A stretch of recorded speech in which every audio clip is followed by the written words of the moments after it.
Selam millet.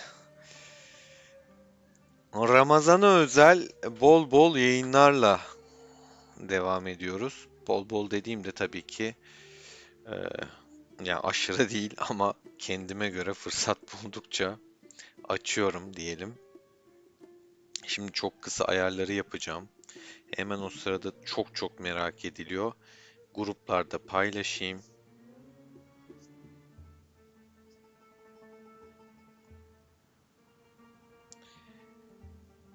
En çok merak edilen konulardan bir tanesi çöl ne alemde ama bizim çöl değil. Bizim çöl zaten gidiyor arkadaşlar. Güzel de gidiyor. Kötü değil. Paylaşayım.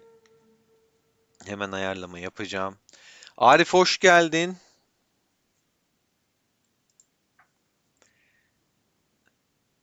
İlk geldin Arif valla harikasın ya. Çok hızlısın sen. Şimdi şöyle hızlıca bir ayar yapayım. Ondan sonra sohbete de bakacağım.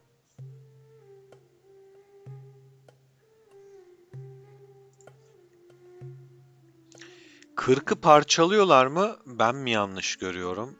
Gerçekten çok sıkıntılı bir çöl ama biz bunu bir ay öncesindeki bir önceki Görkem'de söyledik. Yani dedim ki bir sonraki Görkemli'de 40, 42, 46, 13 bunlar bir arada eşleşir. Neden? Hepsi çok güçlü krallık. E, Winner kim? Yani Görkemlerin kazananları kimse onları eşleştirecektir mutlaka dedik. Dediğimiz gibi oldu. Gerçekten hepsini eşleştirdi. Dedik ki çölde de böyle yapar. Hakikaten çölde de eşleştirdi. Şimdi size detayları göstereceğim. Çok kısa ayarlamalarımı yapayım.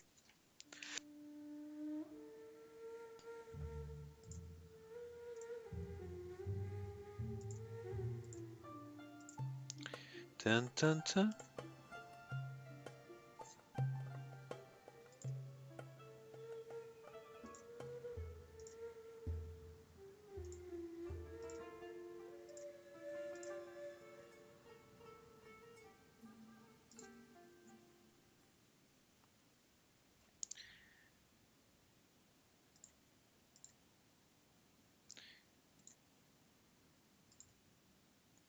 Bu ayarlamaların bitmesine az kaldı.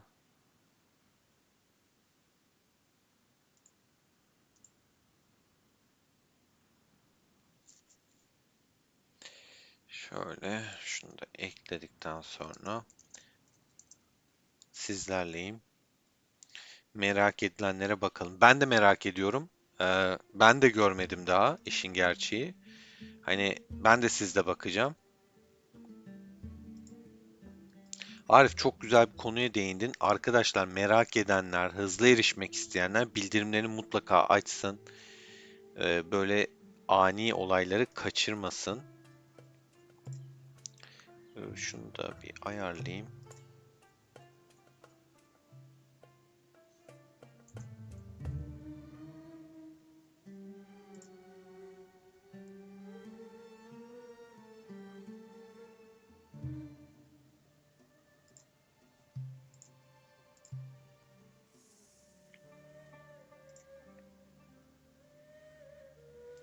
Şuraya da bir anketimizi, hedefimizi, her şeyimizi koyalım. Destek olmak isteyen arkadaşlarımız için.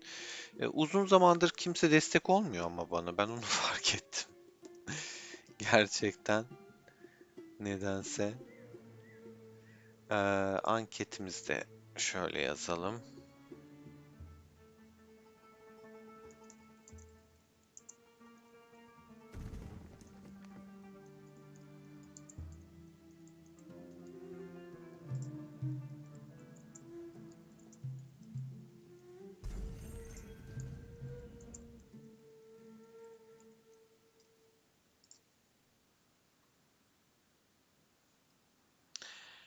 Haritaya bakalım bir. Tabii ki Arifçim, seni mi kıracağım? Hemen haritaya bakalım.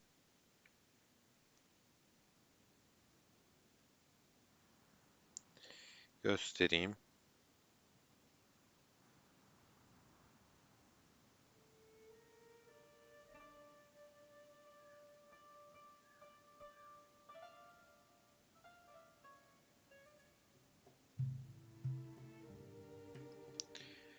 Şimdi harita korkunç. Yani böyle bir aktiflik yok ya. Gerçekten yok.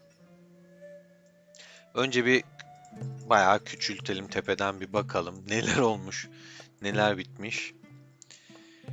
Burası 42 başlangıç noktası. Burası 40. Burası 13. Burası da 46 arkadaşlar.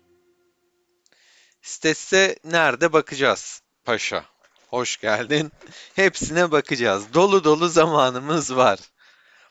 Çünkü ilk girdiğimde gördüğüm tabyaya vurmuşlar. Yani tabyaları 40'ın tabyası yıkılmak üzereyken kalkan kullanmış. Kum bariyer var üstünde gördüğünüz gibi. Ya şu kalelere bakar mısın? Allah aşkına bu nasıl bir aktiflik ya? Bu nasıl bir kale ya?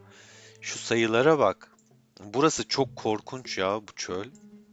Gerçekten bütün böyle baba krallıkların toplandığı bir çöl olmuş.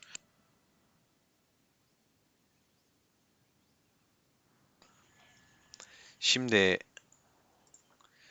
haritada ben şunu öncelikle merak ediyorum.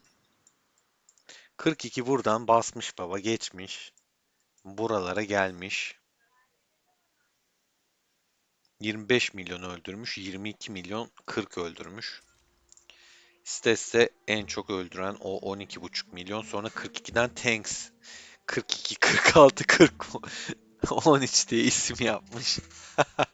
Kim acaba? Bir merak ettim. Hemen bir bakmak istiyorum. Tanks diyen. Ee, Bu hesap şey ya bildiğin PowerShell. Hepinizin bildiği ismiyle PowerShell adını değiştirmiş. Çünkü bu onun gücü diye hatırlıyorum. Ay burası da korkunç ya. Gerçekten korkunç. Bakar mısın? 200 milyon üstü kaç tane kale var? Yani mutlaka şunlar 200 milyon üstüdür. Çölden önce. Çölde çünkü herkes güç kaybediyor. Şu erdemlere bak ya. Gerçekten şu erdemlere bak. Bu arada bu hesap 62,5 milyonluk bir hesap. Buradan sıralamada bakarken de paylaşayım. Siyah Beyaz Junior diyebiliriz. Siyah Beyaz Kalesi'nin yani Coşkun'un oğlunun hesabı diyelim. Kendisine de teşekkürler. Burada Erdemlerden zaten yani krallığın birincisi dördüncü sırada yer alıyor. Mr. Monkler. Üçüncüsü birinci sırada, ikincisi ikinci sırada, siyah beyaz da üçüncü sırada yer alıyor. Gerçekten savaşçı bir krallık burası. Ama tablo esas yani hani şu kale aktiflik sayısı beni benden alıyor. Benim şu an bulunduğum ittifak 110 kişilik 14 aktif var şu an. Yani şu şey bile alt ittifak bile gerçekten bayağı aktif. 42 yürümüş, burayı almış. Şurası zon 1 zaten başlangıç alanı.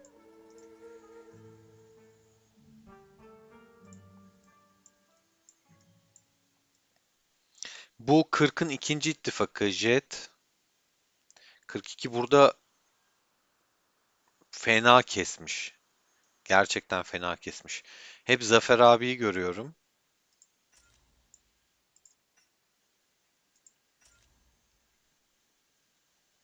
Gerçekten.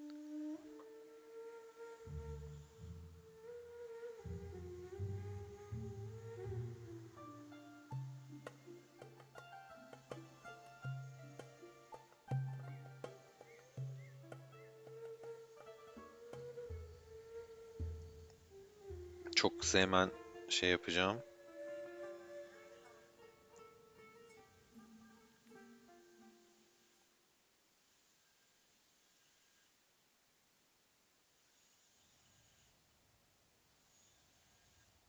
Hemen ayarlayacağım.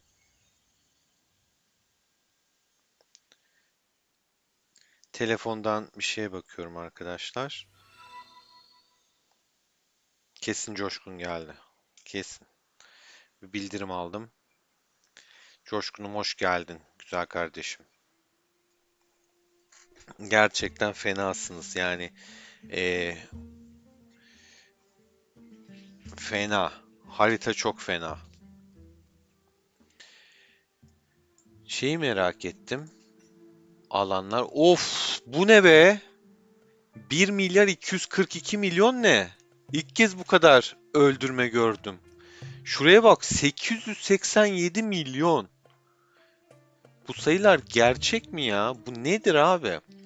Tabii ki burada kimlerin taşıdığı belli oluyor.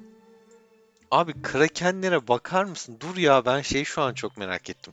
Bir yandan yavaştan gidiyorum çünkü yeni gelen arkadaşların hepsi bana onu göster, bunu göster diye şu an baktıklarımızı tekrar açtıracak.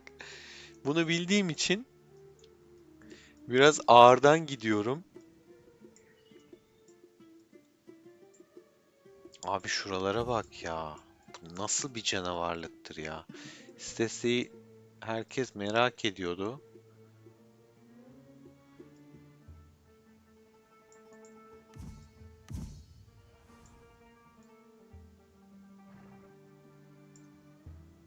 Kalesi buralarda mı diye bakıyorum. Yoksa listeden direkt gücüne falan bakabilirim arkadaşlar.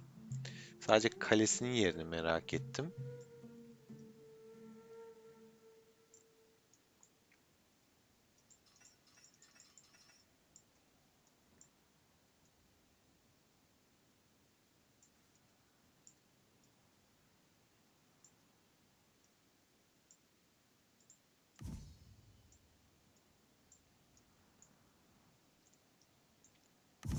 Da burada.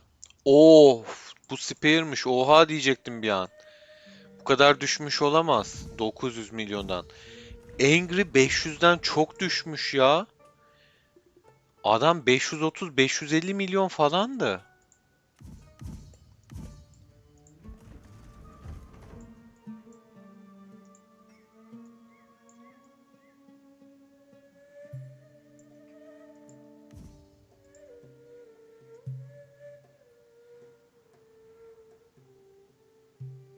Abi buralar çok karışık.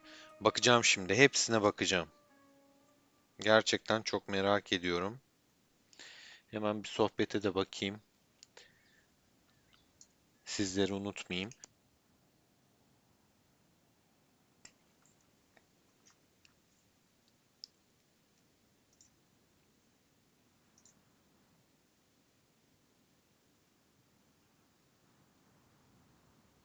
Genel puan tablosuna bakalım.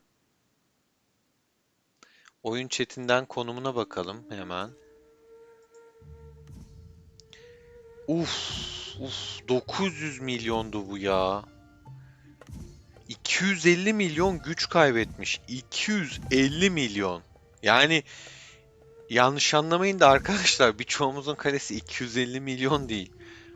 250 milyon güç kaybetmek ne ya? Bütün askerler ölmüş falan herhalde. Acayip güç kaybetmiş. Öyle böyle değil.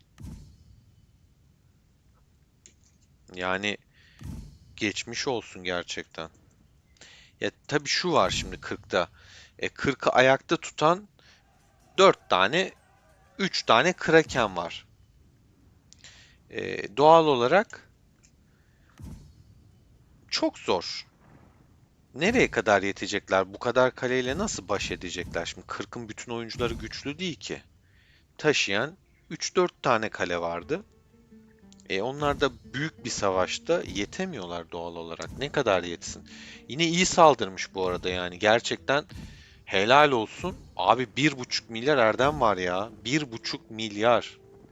Sen milyon, milyar.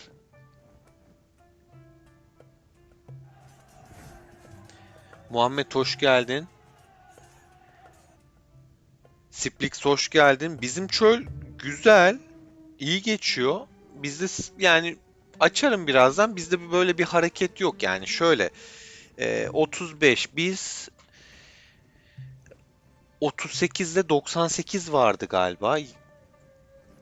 Biz de ittik onları. Bitti yani. Hani bizim çok yapacağımız bir şey yok işin gerçeği.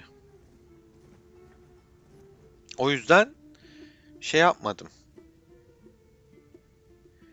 Bıraktım yani. Hani bizim çölün çok bir tarif edilecek yanı ya da izletilecek yanı yok şu an için. Ha, var, açarım. Ama öyle burası gibi değil. Onu net olarak söyleyebilirim. Gerçekten şok yani.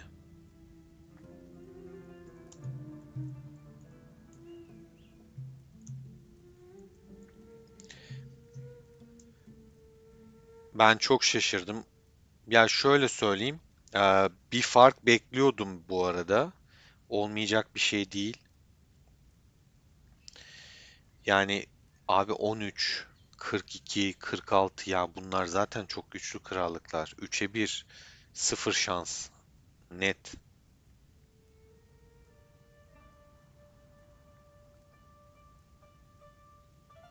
Şöyle bir genel haritayı da açayım herkese.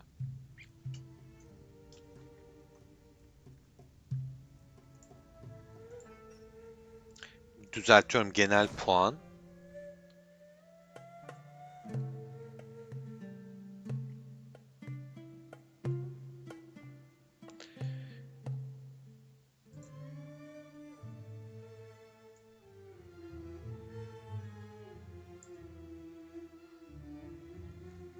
8,5 milyar puanda Stes'te. Dediğim gibi hani gerçekten tek başına elinden geleni yapıyor. O Enigma hoş geldin. Eyvallah. Vallahi destekleriniz kıymetli. Bak, geldim ben de sizin için yayın açtım.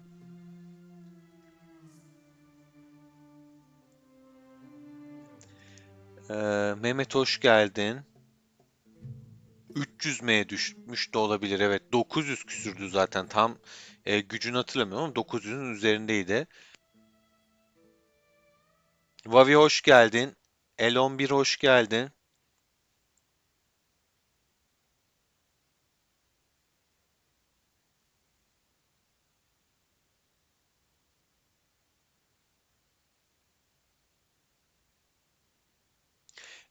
'Splix peki 27'nin bakış açısı nasıl?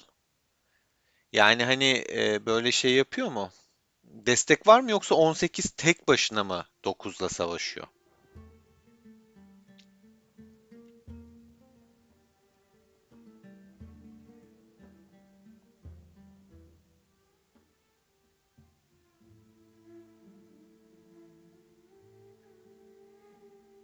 55 mi asker iyi bayağı.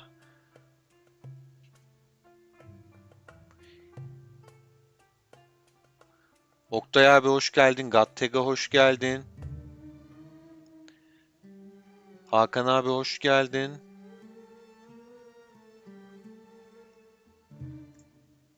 Şimdi genel puanlara baktığımızda şöyle şu an sıralamada 40 Krakenleri ilk dördü doldurmuş.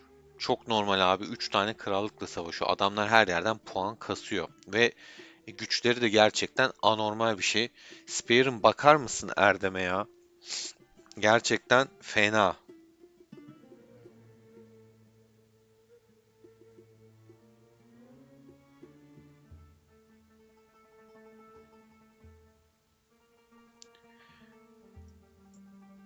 Popis bayağı bir kasmış. Yani Popis'ten bu kadar beklemezdim işin gerçeği. Yalan söylemeyeyim. Popis şaşırttı beni. Hazırlık aşamasında da çok asker basmadı. Acayip bastı. Hala burnum akıyor arkadaşlar bu arada. Kusura bakmayın. Onun dışında Jabalala var bak burada. 836 milyon erdemi var. Beşinci sırada o bir bildirim daha geldi. Enigmacım 5 tane üyelik hediye etmiş. O Splix'e gelmiş. Stil, Mehmet Coşkun, Cenk, Mert. Vallahi gitmiş hediyeler.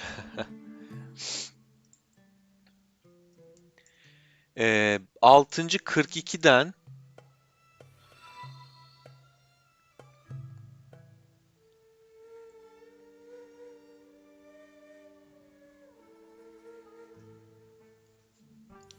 bu arada Splix o da taktik tabii. Son bölgede saray için savaşmak mantıklı. Ama 27 zaten puan olarak sarayı alsa da e, yani Görkem'de bir sıralama yer etmeyecek. O yüzden eğlencesine savaş olabilir. Galip gelseniz de bir şey olmaz oradan. Bizim için de aynısı geçerli bu arada. Biz de şu an Görkem'de e, 35'ten daha gerideyiz. Hatta 2 milyon falan fark vardı en son. O yüzden şey olmayabilir bizim için de. Çok anlamı olmayabilir.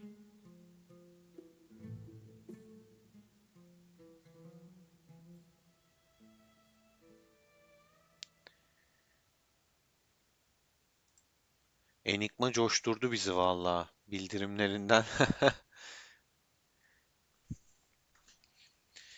Şimdi John,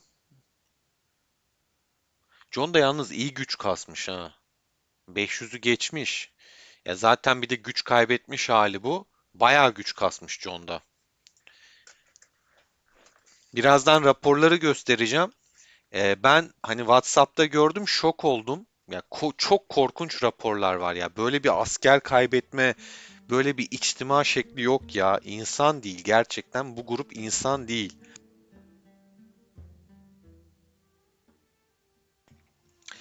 Bu Zafer abi, diğer adıyla PowerShell, 506 milyon erdeme ulaşmış. Abi güçlere bakar mısın?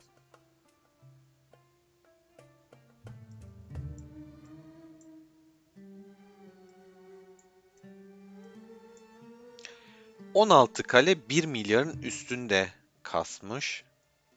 Ya şöyle bir gerçek var bu arada arkadaşlar. Şu güçleri görüyorsunuz. Yani bakın, burada puan kasmak hiç kolay değil. Burada öyle elini sallayınca sıfırlayacağın kale falan yok yani. Hani şu güçleri görüyorsunuz. Bakın daha 200'ün altında Mavkit var. Ki Mavkit'i de biliyoruz yani. Hani nasıl bir 200 milyon altı olduğunu bakın. Ki bu güç kaybetmiş. Bu arkadaş var yani bunların da böyle 193, 173 olduğunu aldanmayın. Bunlar nasıl asker kaybetmiştir Allah bilir. Gerçi bu 30 milyon erdemi var yani hani böyle wow değil ama bu çölde savaşmış. Bu çölde yapmış olabilir bunun 5 milyon erdemini. Yani o yüzden burada puan kasmak her baba yiğidin harcı değil. Net olarak söyleyeyim. Bu puanlar o yüzden gerçekten çok yüksek.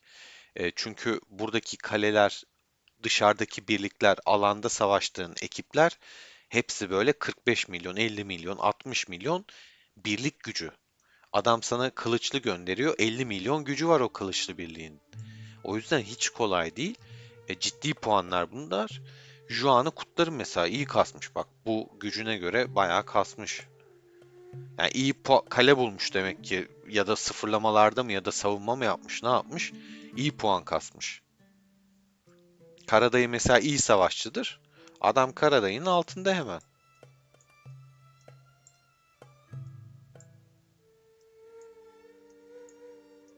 Bak hala 200 milyonlar var.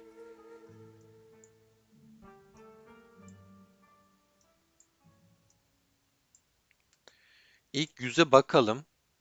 Sonra şey yapacağım. Yalnız benim bir şey dikkatimi çekti burada. Yani şuralarda 13'ten fazla kale görmedim. Siz de fark etmişsinizdir. Renkten zaten anlarsınız. Turuncu. Bak ilk 11'de bir tane Namnam var mesela. 40, 42, 46 falan var. Bak mesela 42 arka arkaya 5 tane kale. 13'ten üçüncü falan galiba bu gördüğümüz şu an aynen. 3 tane gördük. Bak 46'lar var, 42'ler var. 13'ten abi 50'ye kadar bir tane daha gördük. Dördüncü kale, beşinci kale. 13 biraz arkada kalmış gibi. Bana öyle geldi birazcık. Yani baktığımda 42 ve 46 özellikle 42 çok vardı galiba. Çünkü şu renk dikkatimi çekiyor. Yani evet. 40 zaten dolu dolu var her yerle savaştığı için. Ama onun dışında ikinci renkte 42 geliyor. Sonra yeşiller var 46'lar.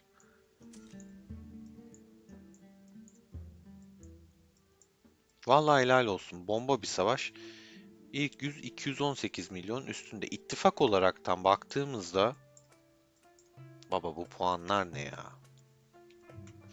48 milyarla 40 var. 46 milyarla 33 var. 42'de 32 milyar puanda.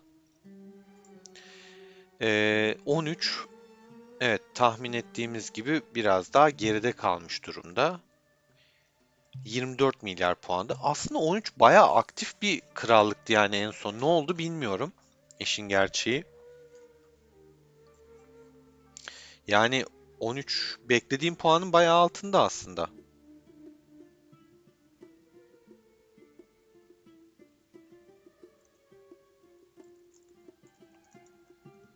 Yani nedense.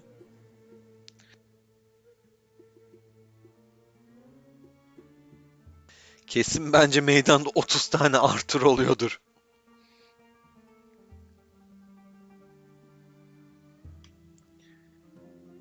Yani çok fena ya gerçekten.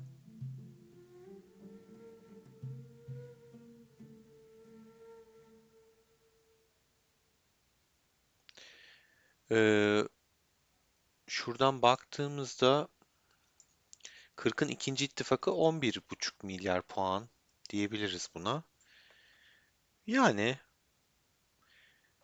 ikinci ittifaka göre bence fena değil. Yani kötü değil ama tabii iyi de değil. Ama onlar da ellerinden geleni yapıyorlar diye düşünüyorum. Bir bildirim daha geldi.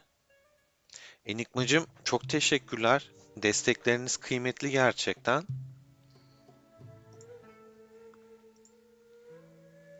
Şöyle like atayım ben de. Kalp atayım sana. Beğeneyim de.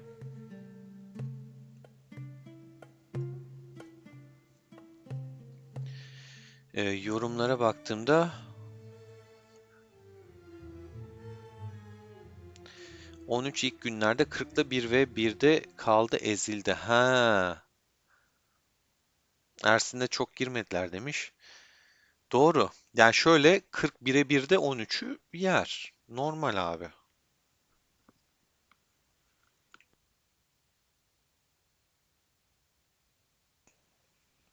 Arada bir mutluyorum, öksürüyorum, hapşırıyorum, tıksırıyorum arkadaşlar. Kusura bakmayın.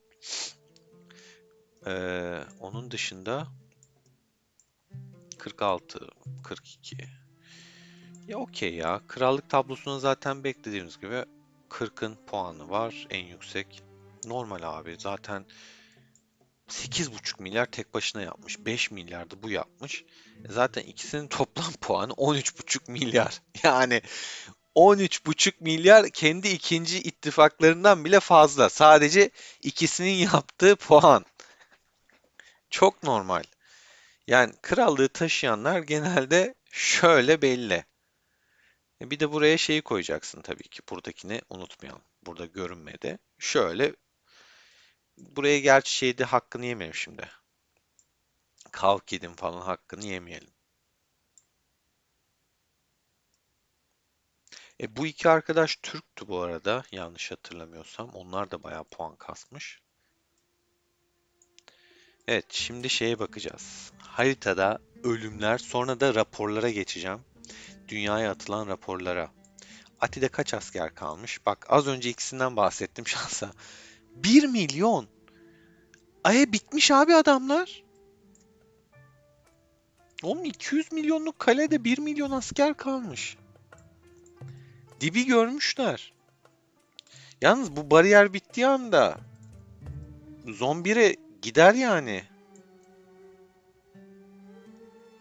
Zaten çok bir alanı kalmamış durumda. S13 de buradan yapışmış. Bak bitiyor bayrak. 1,5 saati var ha. Utku Hoca ile sahura doğru çekeceğiz bu gidişle. Kılıçları göstereyim bir dakika. Şeyi de merak ettim. Şu raporlar çok yukarıda kalmadan. Daha şimdi konuştuk ya. Ati'ye baktık JDM'de. Onda 3 milyon var yine. Ati'de niye 1 milyon kalmış ya? Adamda asker kalmamış. Kaynak bu arada aşırı zor arkadaşlar. Yani e, paranız olsa bile kaynak kıtlığı yaşayabilirsiniz. Ancak Midas'a gireceksiniz. Çılgın gibi kaynak paketi alacaksınız. Çok ciddi maliyet o da. Doruksuz falan düz kaynak paketi var Midas'ta. Ama bir nevi parayı hani birazcık çöpe atmak. Ama şu anda mesela Ati'nin başka seçeneği var mı bilmiyorum. Çünkü ne kadar marketi de çeksen bir yere kadar çekebilirsin. Ben çünkü bunu şeyde yaşadım. Daha yeni KVK'da biraz bastım, çantayı boşaltayım dedim. Elimde 250-300 gün hız kaldı, kaynak bitti. Kaynak için bir daha çektim. Gerçekten inanın çok zor. Yani kaynak en değerli şey. O yüzden kaynak paketleri olanların bonus oranları daha yüksek oluyor. Mavkit'te ne kalmış? Abo 583K. Hiç askeri kalmamış. Bir tane birlik çıkartır ancak. 1,1. Abi adamlar bitmiş. Evet sitesin konuşuyorduk kaç askeri vardır, kaç askeri vardır. 38 milyona düşmüş. Bakın en son 85 falandı. Hazırlık aşamasında hala puan duruyorsa, gerçi durmaz KVK değil bu. Nasıl diyeyim, kaç milyar puan yapmıştı hatırlamıyorum ama korkunç bir puan kasmıştı asker basma gününde. Şu an yani bu adam 55 milyon asker kaybetmiştir. En az o da 55 milyon.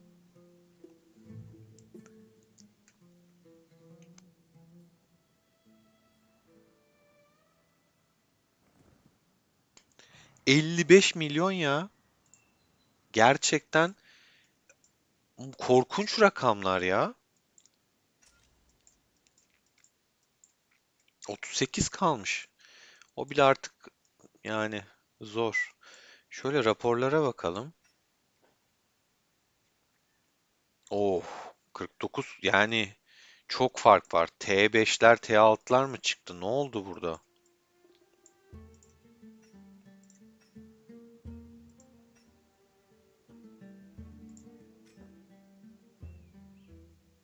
8, 8. İyi, T8 çıkmış hala ama zaten çıkan kaleler belli.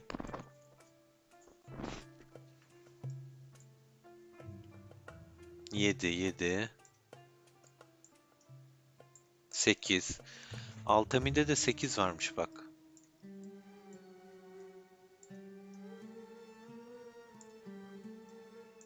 Yalnız şuraya dikkatinizi çektiyse 150'nin altında adam yok. Seviyelere bak.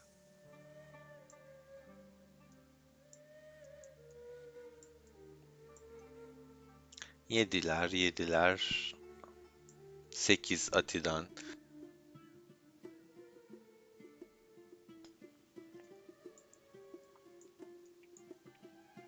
Bak T5. Yani toplama birlikleri kalmış. T8 adamda asker kalmış 5 göndermiş. Şu arkadaş bile göndermiş bir şeyler. Bu arkadaş da. Bu arkadaş göndermese de olurmuş. Karşıya yani 42'ye puan vermiş boş yere. Keşke göndermeseymiş. Askerini kendine saklasa daha iyi bu arada. Şakasına söylemiyorum arkadaşlar. Yani şimdi 42 gibi bir krallık iştimi açmış. Bu niye adam atmış ki? Boş yere puan vermiş. Yani nasıl 0-140 seviye onu da anlamadım. Hiç mi birliği yokmuş bu adamın? Gerçekten garip ya. Hiç basmamış. Abi 140 seviye getirmişsin. İlginç. T3 5 7. Kavzen'de hiçbir şey kalmamış. Az önceki de Kavzen'de 5 atan. Burada da 3 atmış. Mister bir T8 açmış. Ginyu T8 açmış. Bayağı T8 açan var bu arada. Ya bakın ana krakenlerin dışında bu kaleler.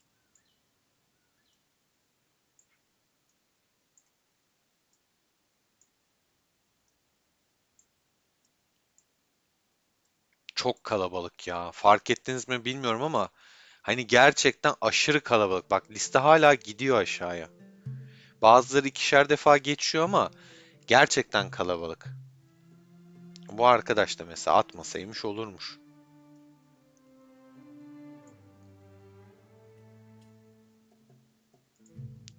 Bir de 42'ninkine bakayım. Demir'in mesela Miyamoto. Atmasa da olur. Abi burada hiç asker bitmemiş. Şu arkadaş adını telaffuz edemediğim 8. Bu arkadaş 8. Bu arkadaş 8. Bu arkadaş 8. Burası da 8. Bu da 8. Bu da 8. Bayağı T8 var bu arada. Zaten aradaki farkı gördüğünüz gibi yani 49'a 336 çok ciddi bir fark. Asker dayanmaz. Posta silinmiş. Üf üf üf. Üf üf üf. Atsana Ali Osman. Ona da bakalım. Aleyküm selam Emre, hoş geldin.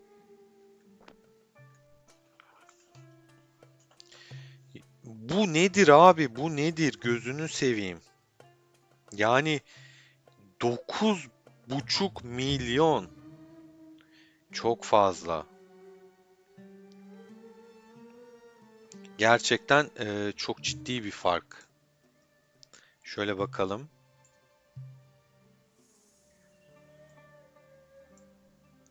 Birlik ayrıntılarına gidelim. Birlik ayrıntılarından detaylara bakalım.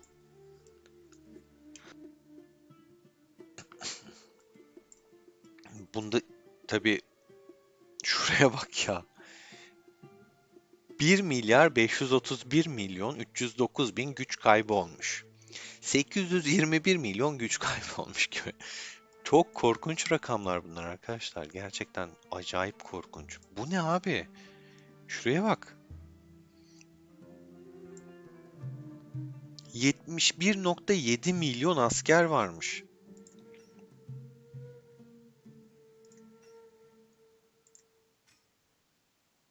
Spare, Angry, Stesse. Bak bak Arthur'lara bak. Stesse farklı dizmiş. Bu kompu merak eden Krakenlerimizde son incelediğim videoda atmıştım. Doruk Arenası şampiyonu 290 milyonluk bir hesap olmuştu. Paylaşmıştım arkadaşlar. Froyken'in olduğu, yine 500 milyonluk başka hesabın olduğu yerde 290'lık adam Doruk Arenası'nı kazandı. Çok pardon burnum akıyor.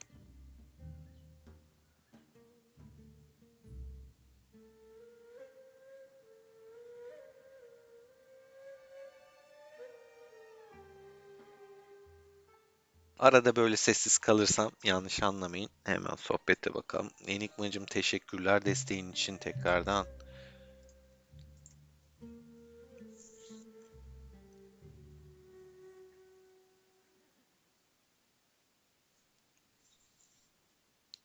3 vs 1 bu arada. 2 ralli, 6 asker, tek savunma. Bu rapor diğer şeyleri de kapsıyor mu? Bu 42'nin raporu değil mi? 42 seferberlik edilmiş ordu diyor. Yani diğerlerinin raporu da ayrı ayrı gösteriyordur şeylerini, onların zayiatını ve sizinkini.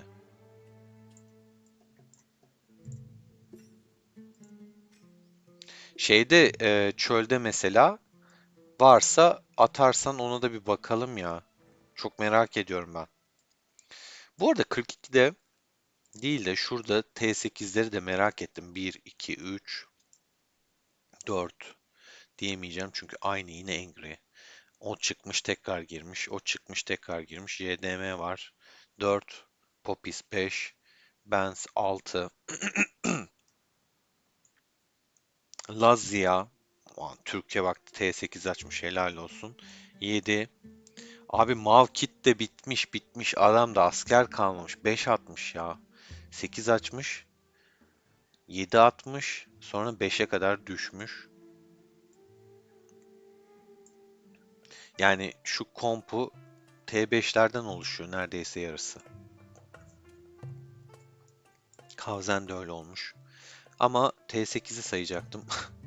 1, 2, 3, 4, 5, 6, 7, 8, 9, 10,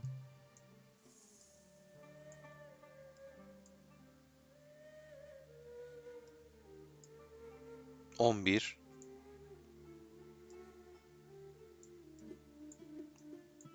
12,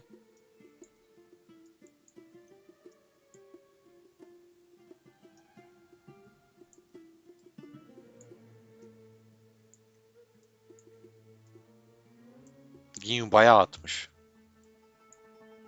Hep Ginyu var.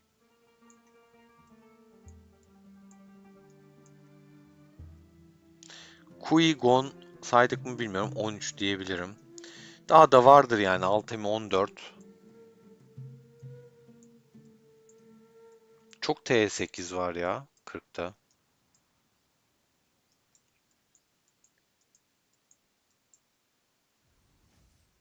Ati. Şey ne alemde? 42.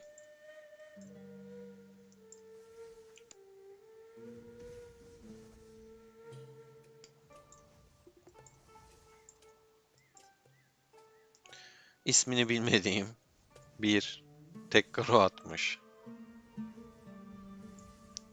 3 tane atmış zaten adam. Yani çok fazla kesmiş bir de. Gerçekten çok korkunç sayılar. Şey kaç kesmişti sitesi?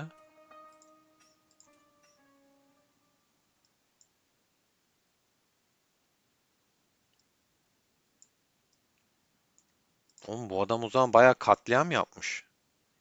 7,6 milyon ne? 6,13.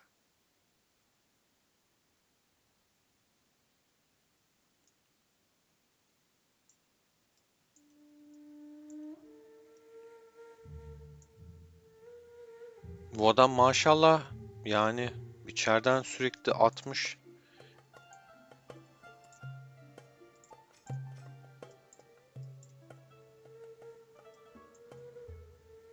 ki. Yok abi bakmayacağım ya. 3. Neyse bakmayacağım diyorum. Bakıyorum. 4,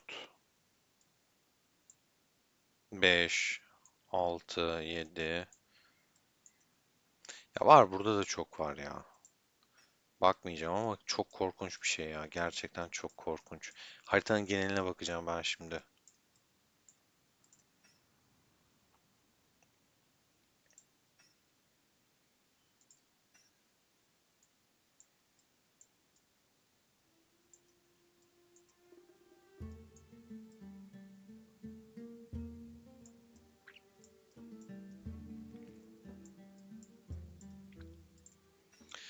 40 uzun süre toparlanamaz gibime geliyor ya. Askerleri kalmamış çünkü.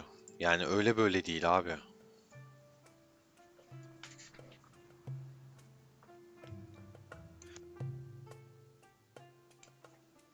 Emre diğer raporlarda da ama hep 40 tarafı daha fazla kayıp vermiş. Yani sizin daha fazla kayıp vermeniz şöyle normal, zaten asker kalmamış. Abi 3 tane krallıkla savaşıyorsun. T5 falan atılmış içtimai.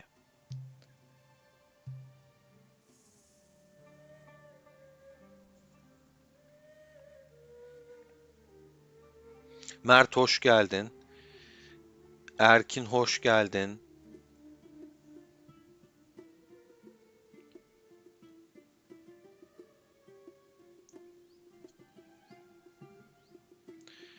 El 11, yani ben de katılıyorum. 40'takiler ya çok zor toplaması. Çünkü burada bir de kaynak kaybediyorsun. O kaynak gerçekten çok zor. Bir de gelişim aşamasındalar, şimdi T8 açmış. Abi şuraya bak, 1,2 milyar ya öldürme. Gerçekten çok korkunç sayılar. Ya Stes de 333 milyonu tek başına öldürmüş zaten. Şuraya bak, ikisini topla, bu kadar öldürme oluyor. Yani bütün o bunca zaman kastığı puanı, gücü, askeri sen gel bir çölde kaybet. 90 milyon askerden 38'lere 35'lere düşmüş. 6 tane kale hesap, 100 milyon üstünde öldürmesi var. Abi ilk 10 53 milyondan başlıyor. John'a bak ya. John'u da çok merak ediyorum. Ya gerçekten çok korkunç bir çöl bu. Burada 355 milyonla Van ekibi önde. 13'ü kesmiş galiba. Çünkü en çok puan oradan, büyük ihtimal bunlar da ölüm olaraktır. Yine ama Stesse. Yani şu 4 arkadaş olmasa 40 zaten bu kadar güçlü olamayacak. 4 tane kale taşıyor şu an 40'ı. O 4'ü gerçekten farklı bir seviye ama bu kadar kaleye de baş edemezler. Çok normal.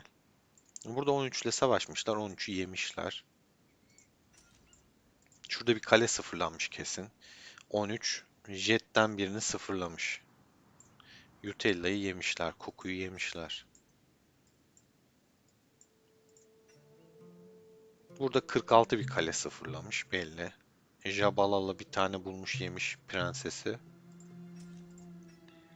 Burada 42 genel olarak yemiş Jet ve Van'ı. 13'te yardım etmiş ona.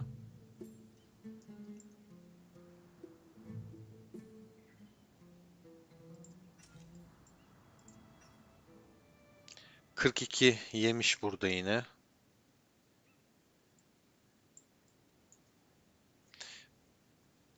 Burada PowerShell'le Stesse başı çekmiş.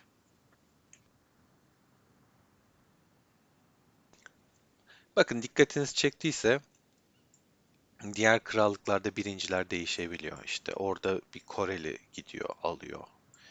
Burada işte bilmem ne yapıyor. Jabal alıyor. Orada John alıyor. Burada bilmem kim alıyor falan derken. Ama 40'ta hep Stesse yani. Hep Stesse var. Bir kişi de nereye kadar taşıyacak ki yani? Bak burada mesela 102 milyonla şu arkadaş yapmış. Burada gitmiş PowerShell yapmış. 10 milyonla.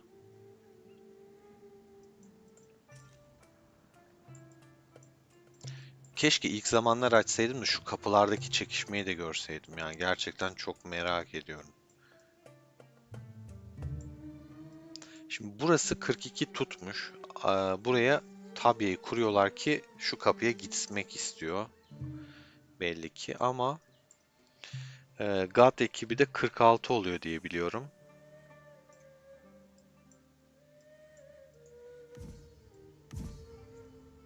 46 ile 42 arasında kalmış aynen Jabalala.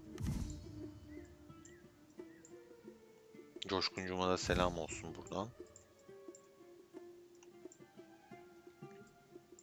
Ya çok aktifler ya. Çok fazla kale var ve hepsi yani gerçekten çok güçlü bunların. Bu nasıl bir şey ya?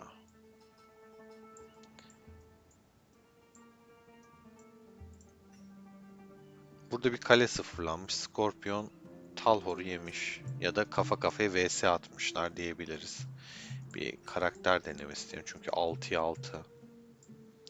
Gat 46 takılıyor buralarda. O zaten kapısı netleşmiş. 42 kapısı burada.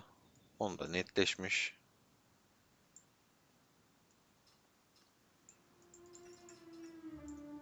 42 buradan yürümüş direkt 40'a. 13 bilgilere göre arkadaşlarımızın paylaştığına göre burada savaşmış. Sonra 46 da buradan gelmiş desteğe. Şu an 40'ın arkası sağlam. Çünkü tertemiz dağlar var. Hiçbir şey olmaz.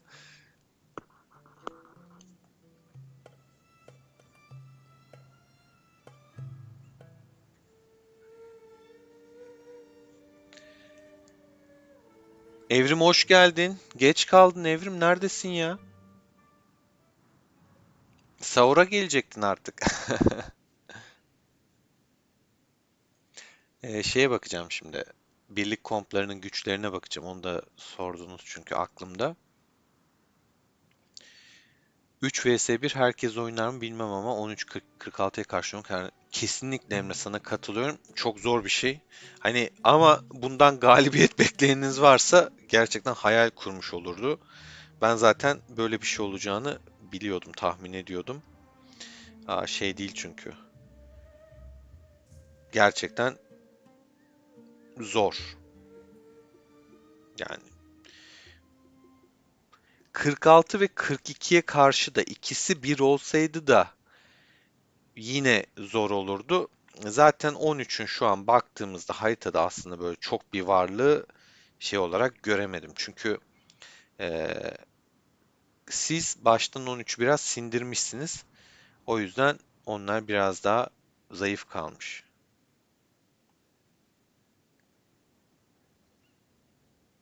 Ama genel olarak yani böyle bir şeyden zaten çıkılmaz. Burada yapacağınız bir şey yok. Bence hatta Emre benim nacizane tavsiyem hiç asker basma. Şey yapmaya, asker basmadan kastım hiç savunmaya çalışma. Boş yere asker kaybı bir sonraki görkem için toparlanman zor olur. Boş yere paranı harcama.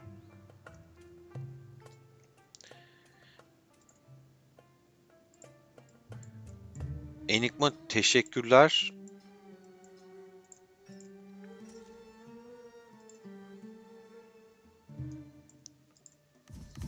Bu arada sitesi kaleyi 39'a basmış farkındaysanız. Ama ben daha dün bizim Kraken'imize Froike'ye sordum. Yani o da 39 kalesi. 39'u görünce merak ettim. Ya dedim hani tahmini T9'u ne zaman açabilirsin dedim. O da bana dedi ki benim tahminime göre tam hesaplamadım ama uzun zaman ve paket çıkmadığı sürece de yani oyun satış yapmadığı sürece parçaları parçadan kastım anahtar ve meşale. Bu baltaya da niye meşale gerçi evet alevleri şöyle olmuş. Meşale çıkmadığı sürece aylar sürebilir dedi. Herkesin aklında bir korku var. T9 gelecek, T9 gelecek. Şuraya çok aldanmayın. Oyun paket satışını açmadığı sürece T9'u açmak kolay değil. Bunu bizzat mesela bizim Kraken'imiz söyledi. Yani onun da mesela para sınırı kaynağı sınırsız. Bir sınır yok adamda. Ona rağmen diyor ki bu tarz paketler devam ederse oyun yeni paket getirmezse bunlarla devam ettiğim sürece aylar sürer dedi.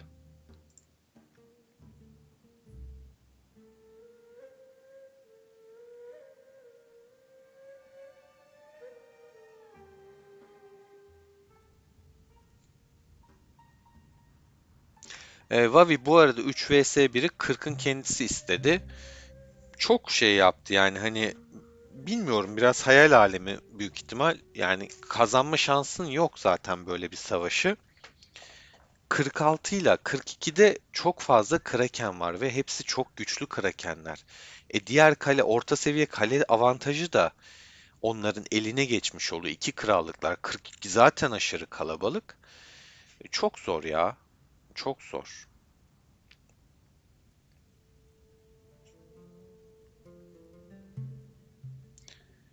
Kapıyı inan cidden çok zor. Ama şunu da söyleyeyim Emre. Bence yani gerçekten iyi iş çıkartmışsınız. İyi iş çıkartmışsınız. Gerçi buralarda bayrak kalmamış artık. Tabii bu. Bayraklar hep yenmiş. 13 de buradan geliyor. Çakal şehrini alacak gibi. Sonra da başka bir şey de yok gidilecek.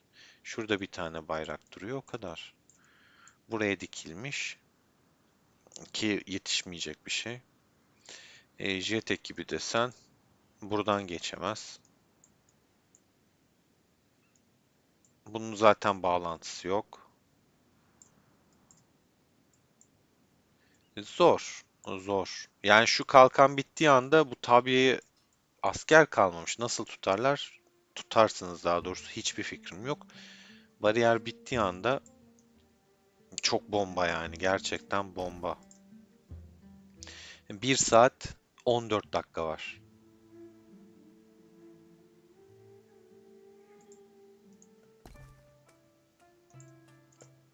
Hop 3, hop 1, hop 1 saat 13 dakika.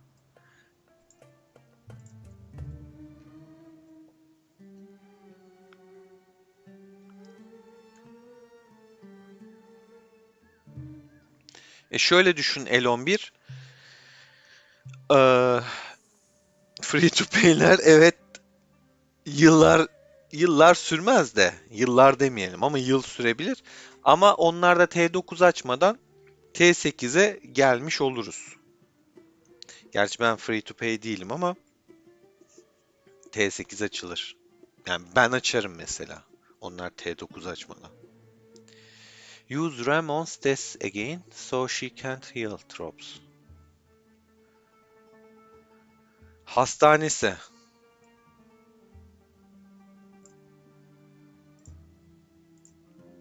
Yani şöyle.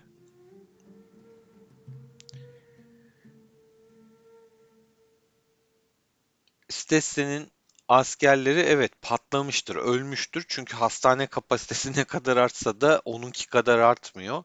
Doğal olarak zaten askerlerinin öldüğünü gücünden anlayabiliyoruz. Stesse çölün başında 900 küsür milyon güçteydi. Şu anda baktığında çok düşmüş yani. 300 milyonu yakın güç kaybetmiş net bir şekilde. 300 milyona yakın. Yani 657'ye düşmüş ya.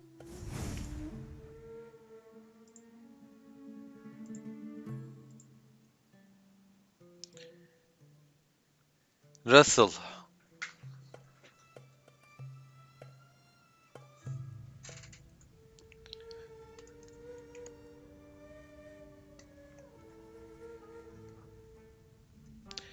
Aynen abi yani hani maddi anlamda sıkıntı çeken biri değil ama oyun paket atmadığı sürece o bile tahmini düşüncesi aylar dedi yani.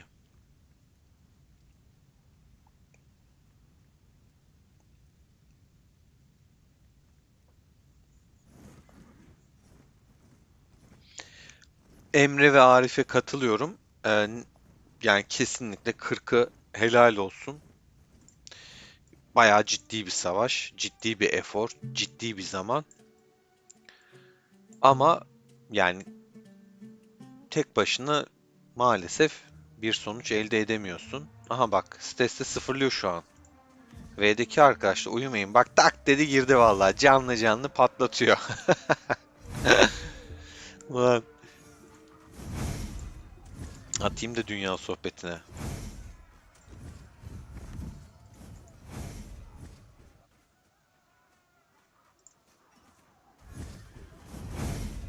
Desteklediler büyük ihtimal çünkü Kirosu'nun bayağı canı gitti. Kim ne attıysa içine bayağı bir canını yedi yani Stesse'nin. Etrafındaki kaleler de yani öyle şey bir kale değil böyle güçlü bir tane görmedim. Bir tek bu arkadaş olabilir.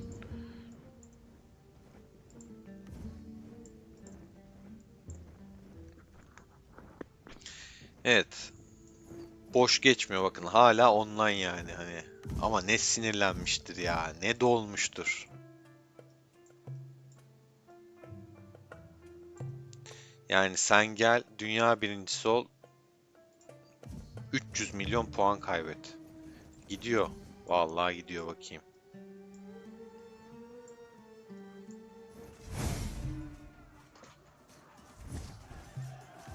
54.3 656.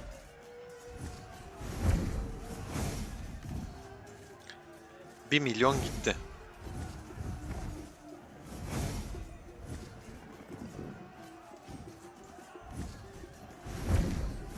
Yaklaşık 3 milyon gitti. Hiçbir şey gitmedi. Kalkansız gezmeyin ya. Çılgın mısınız oğlum? Adam dünya birincisi burada ya.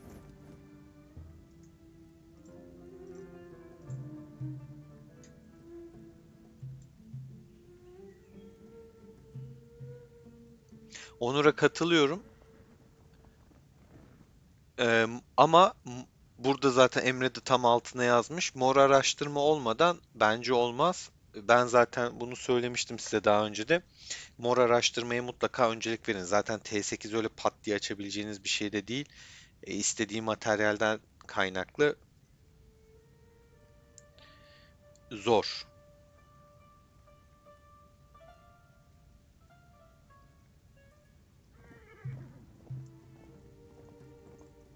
O yüzden önce mora mutlaka yüklenin. Mor kıymetli, hem kahraman seviyesi güç aşırı bir artış sağlıyor. Birliklerinizin gücünü çok arttırıyor. Hem de o sırada materyal biriktirmiş olursunuz. Zaten bununla alakalı abone olanlara, yani üyelere video çekip anlatmıştım. Oradan bakabilirsiniz. Ne oldu?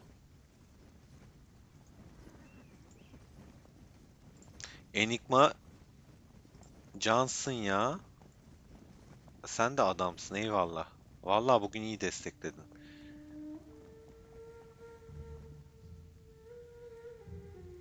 Arif vallahi birazcık yavaştan gideceğim. Bilmiyorum yani, ruh halime bağlı. Bir de oyun etkinlik yaparsa ona bağlı.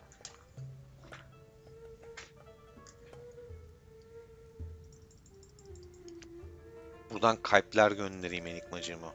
Vallahi bugün iyi çalıştı, bana çalıştı. Sağ ol.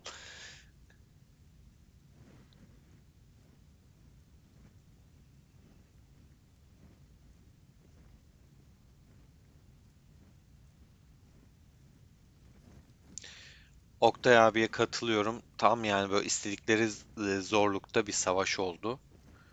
Gerçekten yani hani bu katliam olmuş ya. Bu savaş değil, katliam olmuş yani.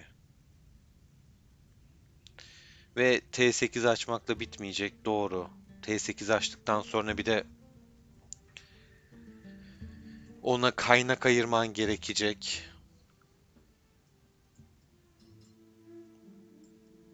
Hangi bayrağı açtılar ya?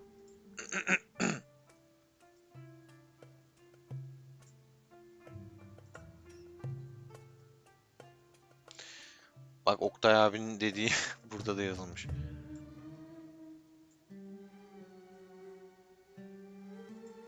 Şöyle şey yapayım. Bu arkadaşları da yayının linkini atayım. Belki canlı canlı katılmak isteyen de olur.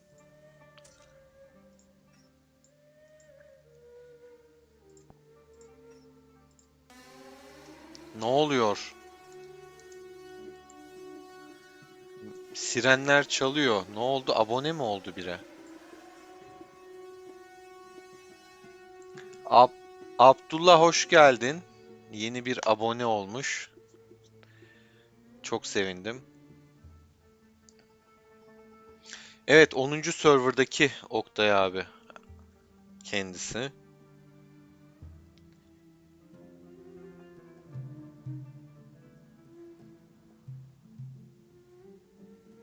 10. serverdan kendisi de sağlam bir kraken. Gerçekten sağlam. Herodot hoş geldin. Ha, birlik güçlerini açayım ya. Evet Arif, unuttum. Oy oy oy. Enigma size kıyak geçip abonelik dağıttı. Oktay abim de artık kanalın üyesi oldu. Ümit olmuş. May, Oğuzhan, Don Kişot. Valla.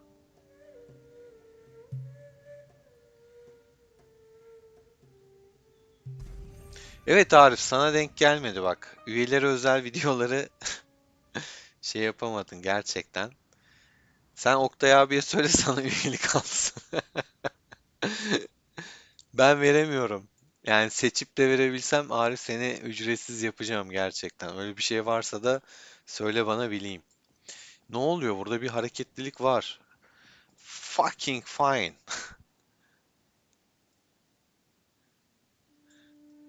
Ah, birliklerini çekiyor. Bir şey diyeceğim. Burada adamlar gözünüzün önünde şey mi yapıyor? Farm mı yapıyorlar yani?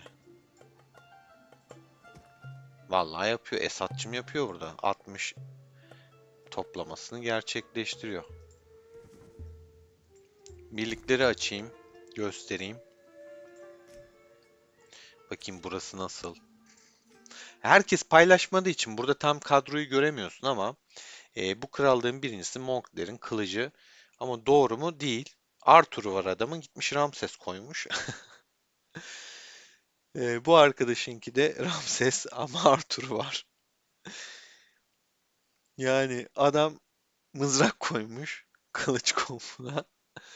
O yüzden burası çok doğruları vermiyor. Bak mesela Süleyman 160 seviye. Ya Zafer abi gitmiş yanına arkasına toplamacıları koymuş. Yani 140 seviyede toplamacıları koymuş. Ona rağmen 48 milyon güç var. Adamın sadece teknolojisi 35 milyon.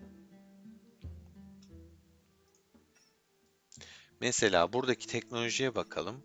35 milyon. 35.893 bir tık fazla. Dekorasyonda 5.3 milyon. Dekorasyondan 33.891. 33.963. 5.1 milyon. Bir şey merak ettim. Bunu geç de bu mızrak. 35.800, 5.3, 33, 5. Tamam. Lan dedim bir yerde bir cacık var. Ya Coşkun, ben Kraken değilim diyorsun. Şu birlik gücüne bak. 50 milyon ya. 51 milyon hatta. Nesin? Balina olacak hali yok 51 milyonla. Çiğ çiğ yersin vallahi ha.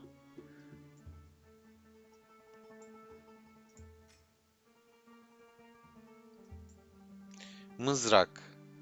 Monkler paylaşmış. 57 milyon.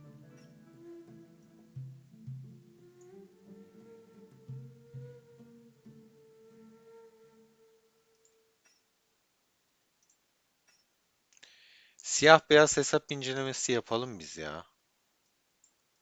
Merak ediliyordu. Yapalım onu. Yapacağız demiştik zaten. Vakit bulamadım hiç. Zaten şu an savaş var.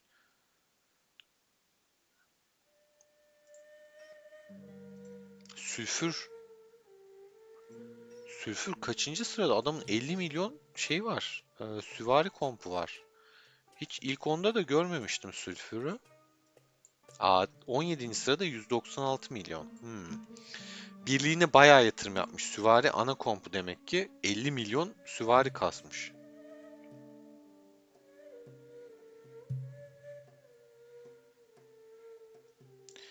Yani bak, Monkler falan da paylaşmış. Burada Coşkun birinci 48 milyon.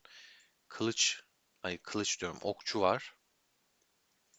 Burası böyle çok tam şey vermiyor. Yani kafalarına göre paylaşıyorlar, şey yapıyorlar ama teknolojisini görüyorsun. Çok gelişmiş kaleler. Onu anlayabiliyorsun. İstese bir şeyler yapıyor mu onu merak ediyorum. Hep hareketlilik var bu arada.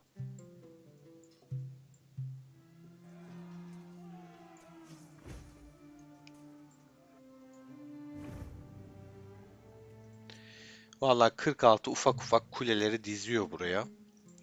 Yaklaşık ne kadar zaman kalmıştır bu kum bariyere? 1 saat 4 dakikayı vardı. En son 50 dakikaları falan çok rahat inmiştir.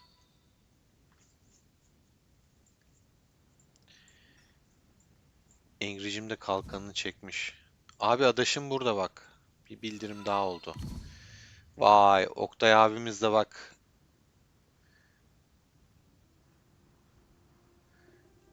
Arifçim umarım denk gelmiştir sana.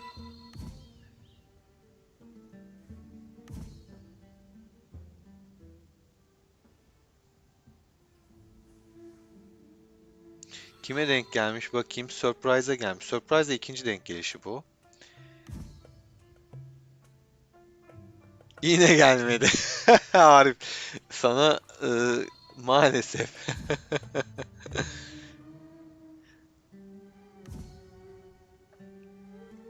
Fatih Cesurkaya'ya, Kraken'ime. Slav'a gelmiş ha. Slav eski oyunculardan. Ta 88'den de. Artık oynamıyor ama. Vallahi.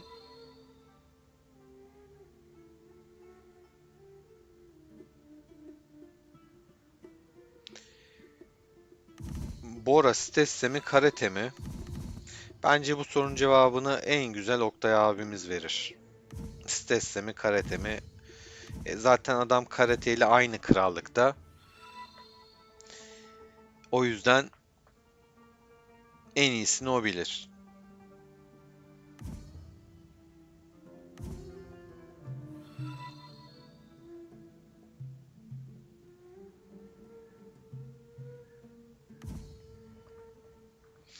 Oktay abimiz Stesse diyorsa Stesse'dir.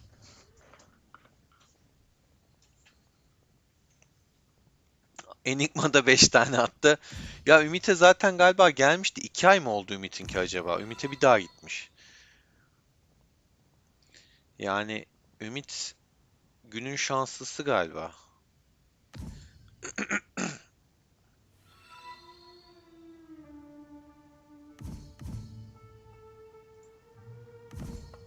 Bak bak hareketliliklere bak. Gidenler gidiyor. Valla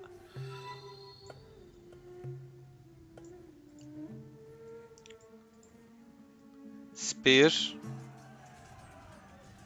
GAT ekibinden kesmeye geliyor valla. Hareketlenmeye başladı buralar. Bir yandan bildirim de geliyor. Ne oldu? Ha şeyler, üyelikler de bir bir geliyor ekranıma da. Bir yandan onlara gidiyor şeyim.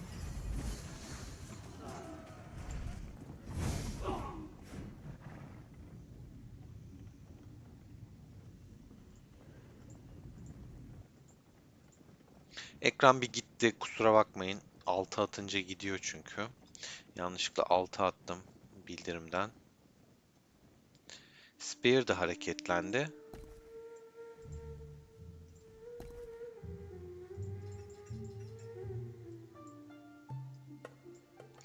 Buralarda sıfırlanacak kale var mı? Bak gidiyorlar. 42'den kime gidiyor?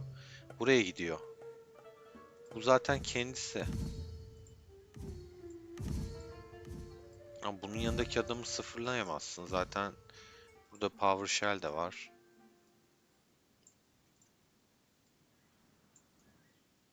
Bir askerler çekiliyor farkındaysanız. Kaleleri falan ufak ufak çekiliyor. Bir hareketlilik var. Burada Braveheart'a attı desteği. Buradan bir yerlere gidip bir şeyler peşindeler bu arada yani.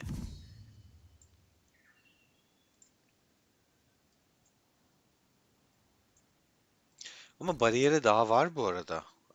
Yani çok rahat bunun 30 dakikası vardır.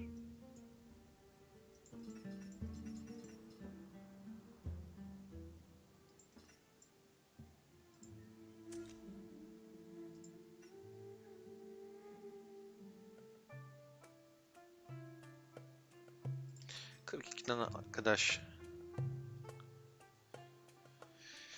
Tabii arkadaşlar meritlerinizi harcayın. Sezon bitecek. Sezon bitince ne olacak? O meritlerde belli bir kısmı sıfırlanacak. O yüzden meritlerinizi kullanın. Bilginiz olsun, hatırlatmasını geçmiş olayım. Hadi şey de göstereyim. Aklıma gelmişken ama tabii onu bilgisayara atmam lazım.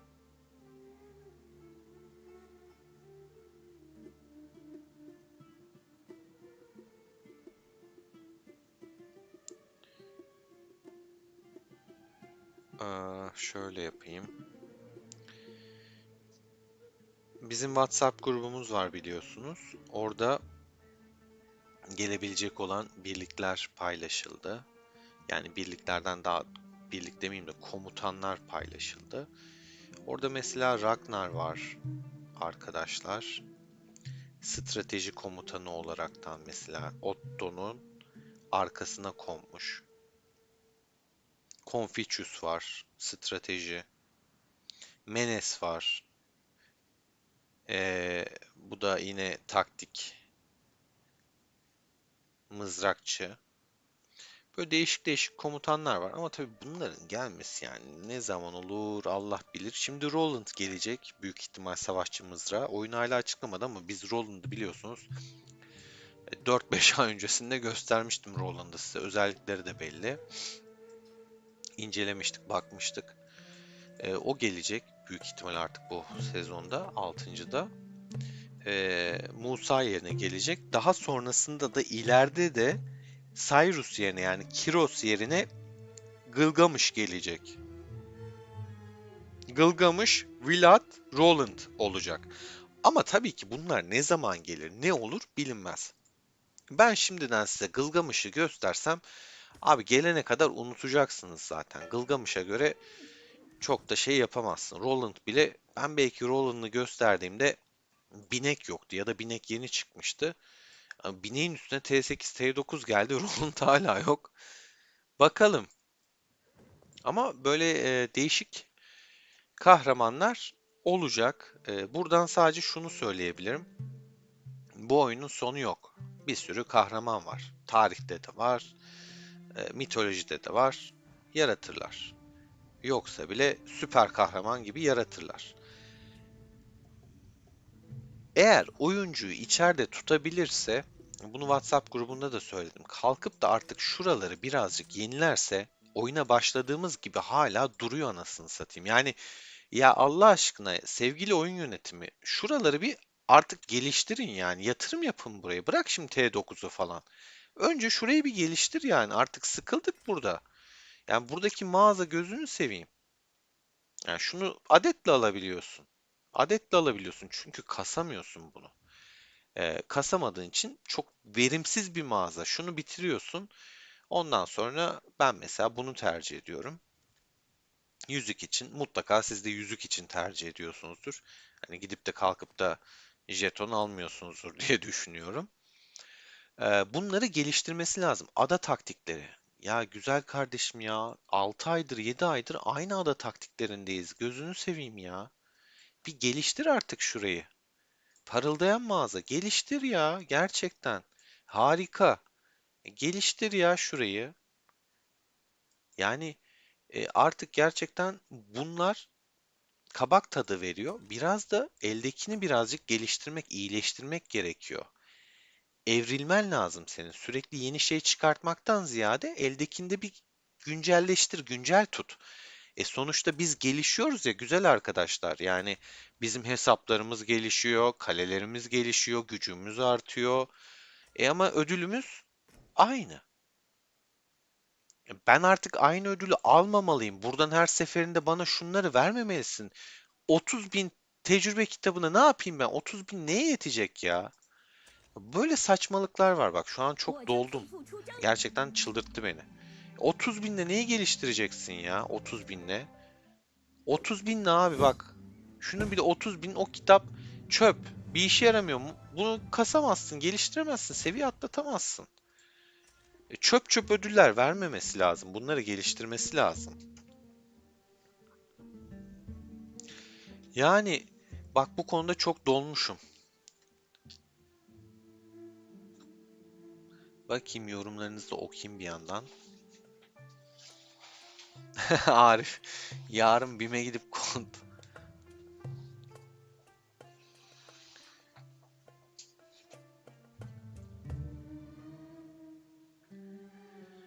Yani şöyle abi 40'ta kimse de asker kalmadığı için eritirler diye düşünüyorum. Kenan hoş geldin. Tabii ki haritayı yine küçülteyim, göstereyim. Çılgın gibi kale adetlerini de görmüş oluruz. Önce bir şu kaleleri de göstererekten gideyim. Yani gerçekten çok fena. Acayip. 13 biraz pasif kalmış bu tarafta da. Ama adamlar ilk başta yani şu an şeylerde yok ana haritada ama 40 oradan çok götürmüş. O yüzden maalesef durum o. Ama şuraya baktığında 1,2 milyar nedir ya? Gerçekten. Ana haritada şu. 42'nin başlangıç yeri, 46'nın başlangıç yeri, 13'ün.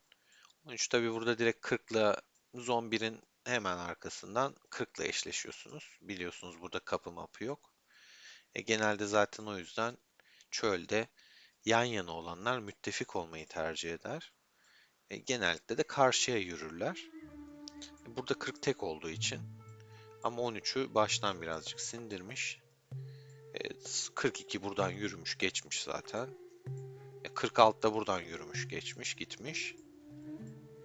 40'ı burada kıstırmış durumdalar. 40 buraya bir tane şey atmış. Özet geçiyorum. Tabya atmış. Bayrak falan yok bu arada. Sadece şurada bir tane tabya var. 42 ve 46 bunu yok ederken bariyer özelliğini kullanmışlar ittifakın. Korumaya almışlar. Ama bu koruma süresinin bitmesine 30 dakikadan az kalmıştır. Bu yok olduktan sonra kapıya ulaşma şansları var mı? Yok. Bir buraya attı. 2 buraya atsa, 3 buraya atsa 3 bayraklık yolu var. Alabilir mi? Çok zor. 13 de buradan geliyor. Yani zaten şey de yok, bağlantı da yok. Nereye atıyor? Yok yani. O yüzden burası şey diyelim. Son umut. Son savaş kader. 40 için kaderin belirleneceği nokta her şey şu kum bariyeri bittikten sonra olacak. Net olarak söyleyebiliriz. Her şey kum bariyerine bağlı.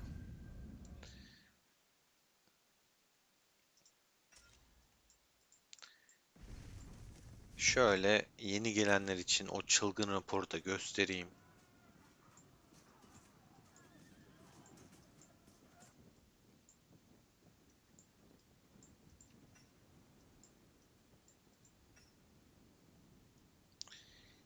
Gerçekten korkunç bir rapor. İnanılmaz bir şey. Tamam Arifçim. 9,3 milyar zayiat yani 9,4 milyar 3 demeyelim ona 4 milyar zayiat var. Yani gerçekten çok korkunç. Ee, bilemiyorum.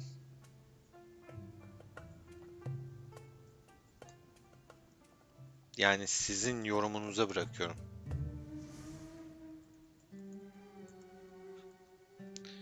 Ne denir buna bilmiyorum ama 40'da hakkını yemeyelim. Elinden geleni yapıyor. Ve gerçekten son askerine kadar savaşıyor. Ben her zaman böyle durumları takdir ediyorum.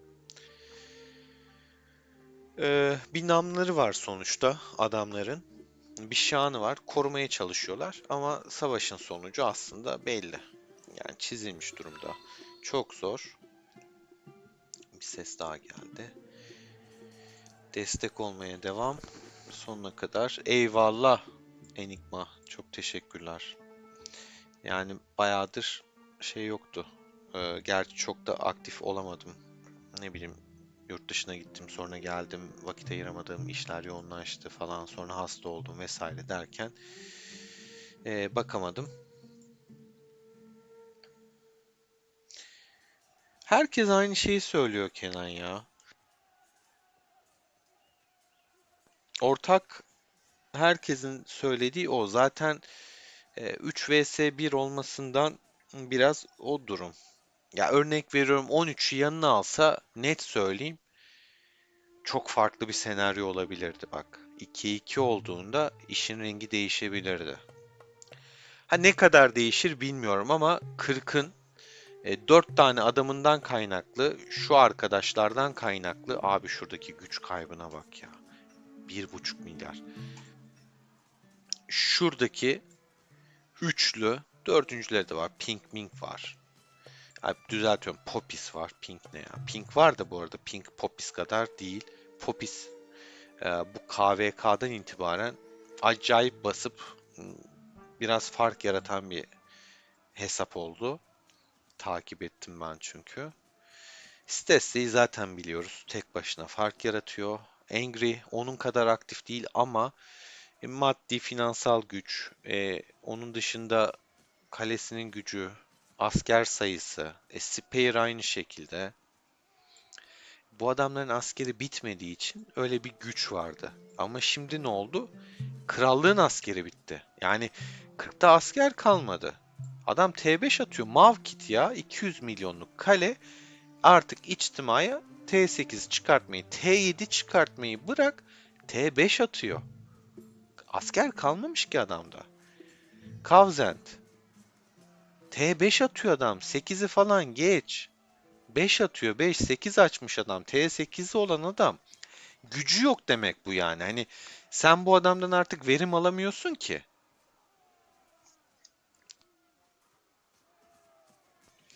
O yüzden aktif olsalar da olmasalar da istese ne kadar dayanabilir? 38 milyon askeri var.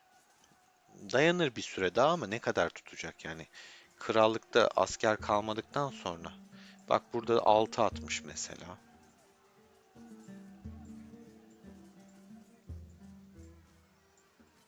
5 atmış.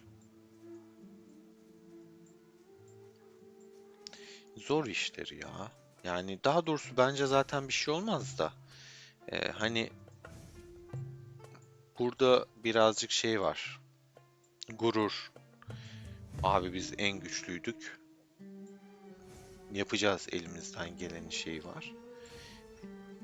Şöyle daha son raporlar vardı. Yani burada bile mesela bu jetmiş gerçi. Jet'in şeyine bakayım. Karşılaştırmayı geç ya.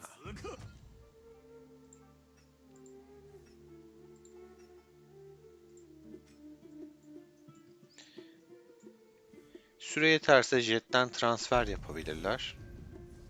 Gerçi abi bunun neyini transfer yapacak? Şimdi bu adamı alsan, yani şu adama ne yapacak bu adam? Gözünü seveyim bak, şuradakilere, hatta yani şu sıraya şöyle gösterdiklerimize bu arkadaşımız ne yapacak? Küçümsemek için demiyorum.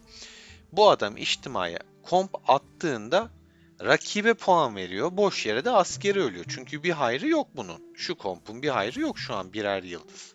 Bir yıldızlı komutan var. Yodit ne yapacak bir yıldızlı Yodit?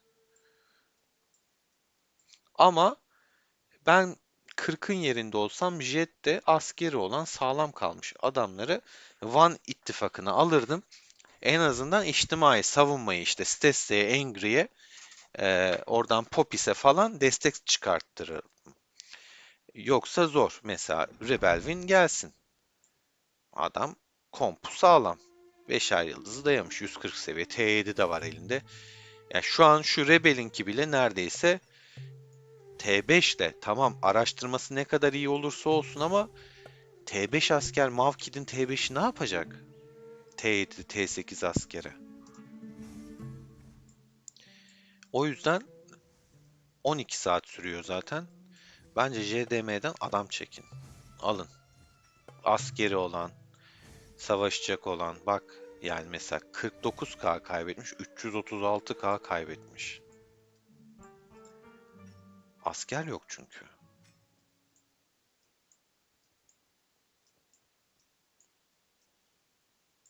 5 atmış Kavzen'de. O da T5 atmış burada. T3 atmış ya, T3. Toplama atmış adam. Şimdi bu T3 ile ya isterse kalesi 250 milyon olsun. Kavzen'inki 250 değil de 250 olsun. Abi T3'ü ne yapacak içtimada? Ne yapabilir? Yani stratejik olaraktan bence çekin adam. Ben söyleyeyim şahsi olarak.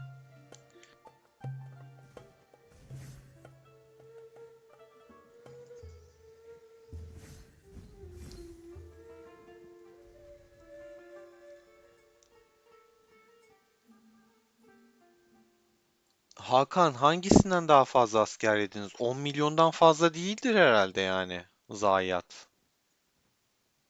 Ne yaptınız? 2 haftalık sonucuda.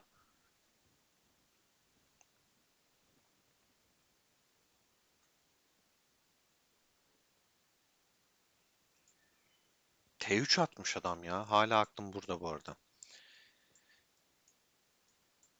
Yani tamam son kanına kadar savaş da. Yanlış anlama da sen T3'ün bir faydası yok ki. İçtimai atsan ne, atmasan ne. Yani bu kadar adam. Birliğin yarısından fazlası T3. Atmasan daha iyi. 42'ye puan vermişsin. Ya 42'nin işine gelir tabii. 42'ye bakalım. Abi 7'nin altında adam yok şu an T7'nin dışında.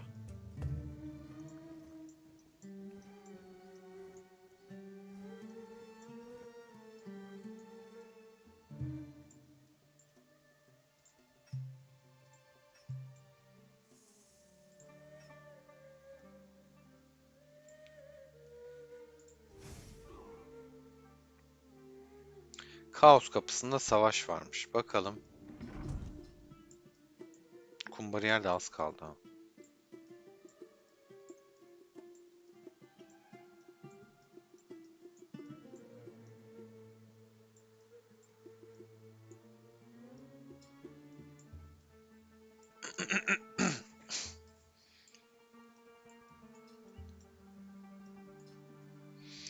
Ha burayı diyor ya. Ben dedim VS falan mı atacaklar?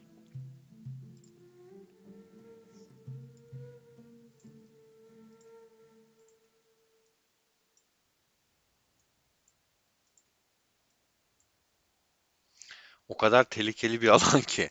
Kalkanın düştüğü an kalen gider. Yani gerçekten öyle. Zaten az önce gördük sitesinde hemen birini gördü. Tık tık tık tık gitti 3,5 milyonu yedi.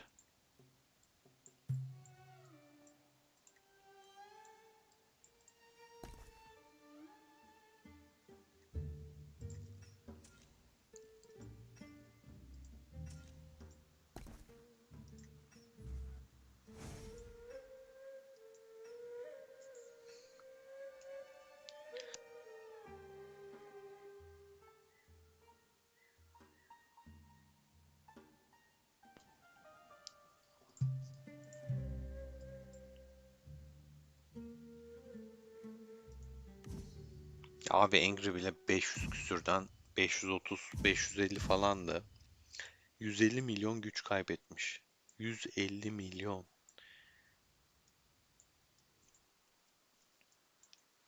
John'un kale nerede? John mesela Jabalala da o kadar şey değil. 503 milyon güçte.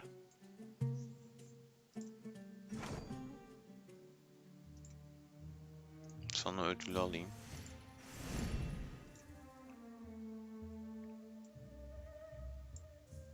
501 milyon gücü var adamın.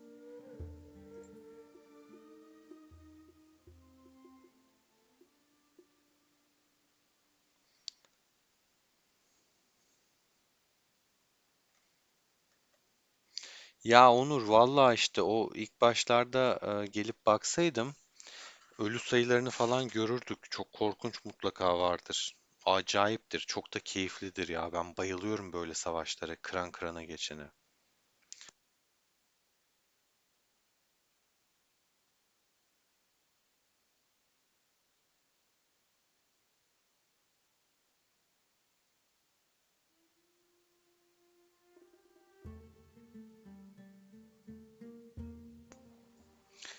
Alparslan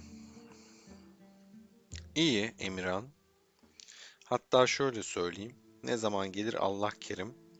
İleride önüne Lady Tyro diye bir komutan gelebilir. İleride savaşçı olaraktan savaşçı okçu. Lady Tyro, ortada Alparslan, sonra da Mehmet olabilir. Neden olmasın? Ama bu kahramanlar ne zaman gelir? Onu da oyunun sahipleri bilir.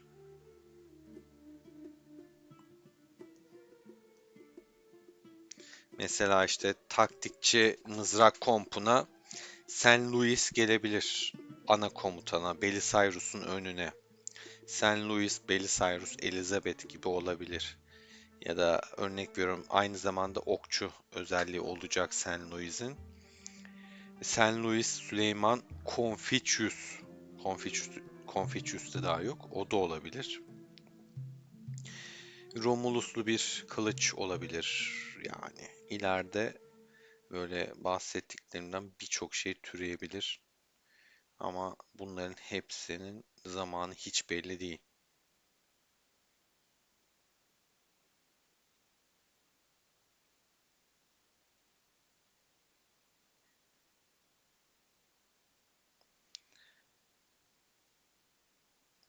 Bir WhatsApp'a bakacağım arkadaşlar.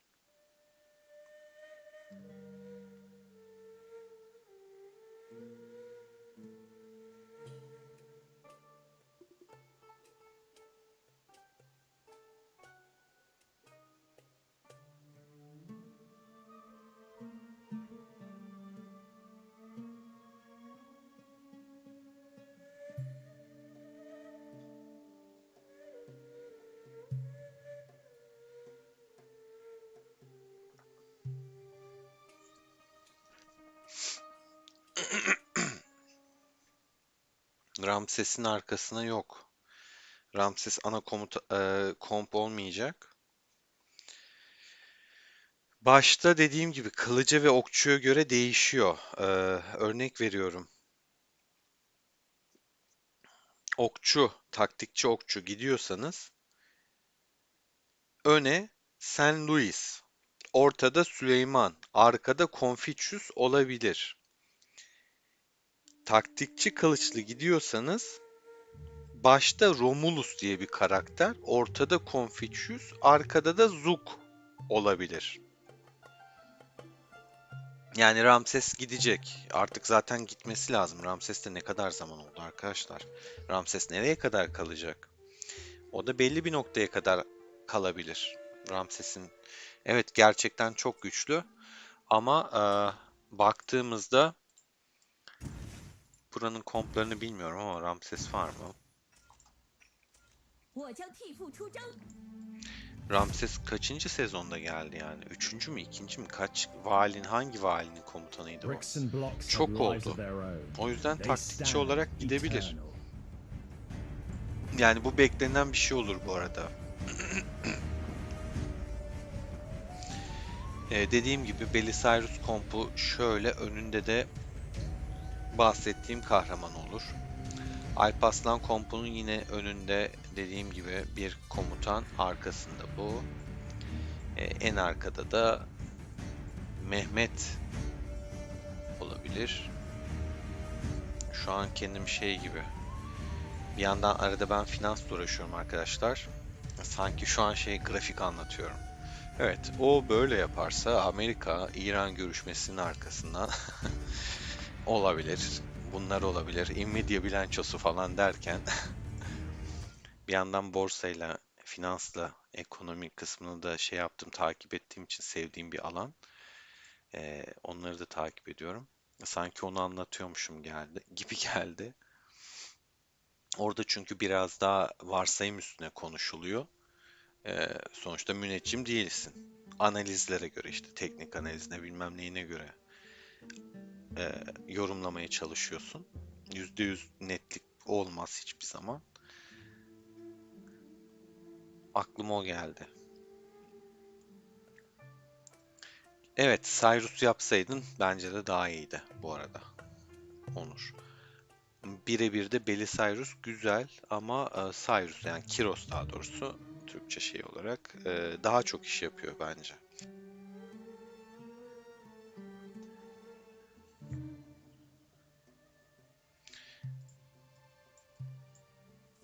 Kaç dakika kaldı ya? Şu kum bariyeri bir göster bize artık. Göstermiyordu artık dakikayı. Ne yaptılar? Stesse oyuna mı yazdın? Ne yaptın? Süreyi uzat mı dedin? Geri sayımı da kapattılar ya. Gerçekten göremiyoruz. Gördüğüm şeyi artık göremiyorum.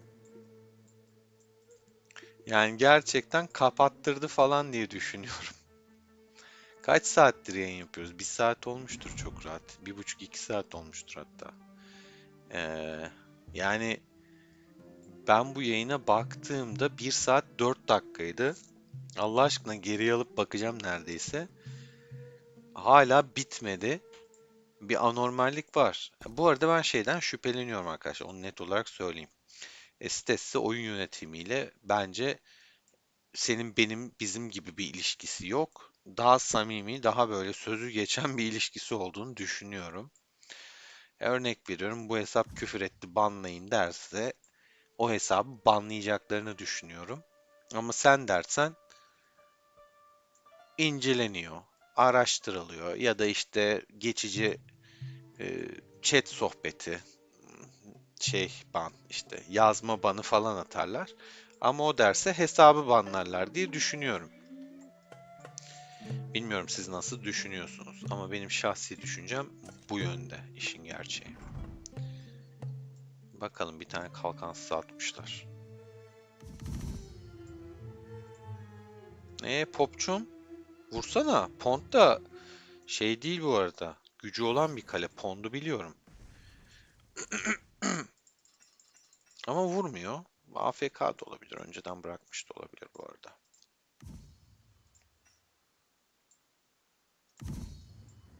Bakayım. Jabalala geldi vallahi.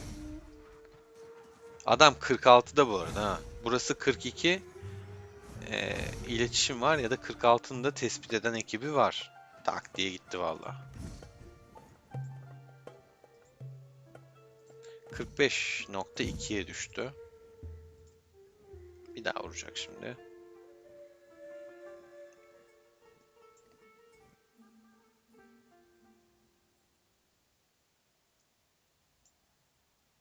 Vuracak o kesin yani. Burada zaten boş boş durmasına gerek yok da. Ha, bölüşüyorlar sanırım. Reo da geliyor. Reo'da 230 falandı ya da 260 mıydı? Öyle bir gücü vardı Reo'nun da.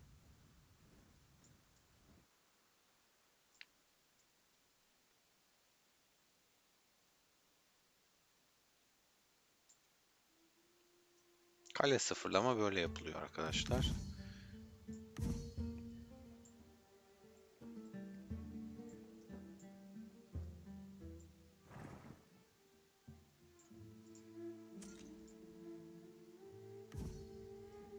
...47 oldu. İyileştirdi. Toplu girişecekler bu işte.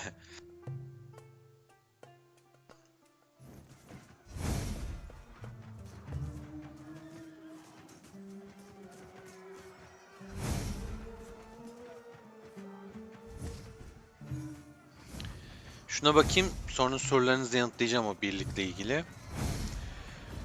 Evet toplu giriyorlar. Tahmin ettiğimiz gibi. İkisi yan yana giriyor. Jabalala izliyor. Benz geldi. Destek atmaya. Benz'in kalesi sağlam. Yani atacağı T8 destek olacaktır. Şurada zaten kalesi 221 milyonluk bir kale. 45'e düştü. 2 milyon gitti. Destek attılar bu arada. O yüzden deli gibi Pix'i yedi. Pix'i eridi, Reo da eridi. Desteklendi çünkü takviye geldi. Daha az önce söyledim. Benz'in takviyesi T8. Can yakar. Biraz ağırdan aldılar işin gerçeği. Ağırdan almasalar daha iyi olurdu. 2 milyon, 2,5 milyon gitti kaleden. Şimdi sohbete dönüyorum. Hemen birliklerinize cevap veriyorum. Mehmet'i çıkartmıyorlar Emirhan. Mehmet çıkmıyor. Sonda kalıyor dedim.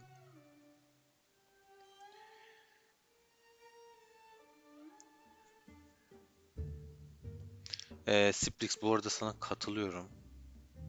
Bence de Belisarius biraz nerf yemiş olabilir. Eskisi kadar güçlü gelmiyor. Bana da gelmiyor.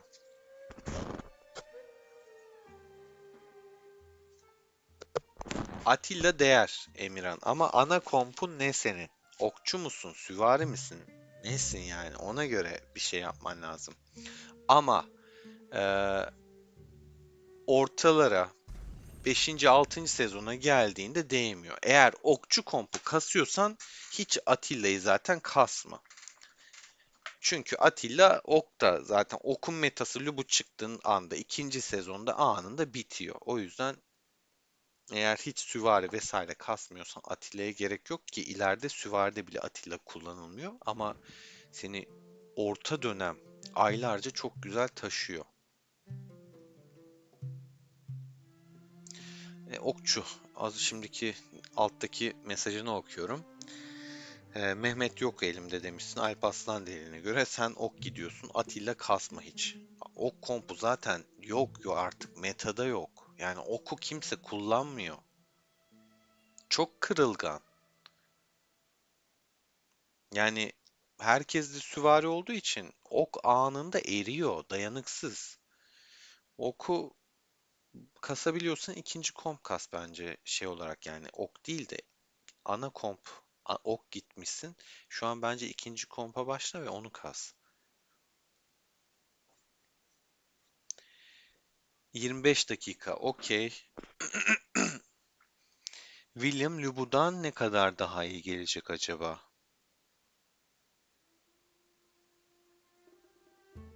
William dediğin zaten şu an çıkan William mı? Sezonda olan 我将替父出征。Gattaga. Burada açık mı? Açıkmış. Yok, burada. De la Bu terre de mu? Normandie je suis sorti. Et sur le Saint Louis trône gelecek d'Angleterre, Belisarius kompunun je başına. serai Saint Louis couronné. diye bir tane. Ama ne zaman gelir bilmiyorum. Yani William bu yok. Saint Louis, Belisarius, Elizabeth oluyor mesela. Taktikçi, mızrak. Bakın, mızrak. Hani Elizabeth olduğu için Elizabeth çiftiyetin şeye sahip değil, özelliği. Mızrak kompu olarak.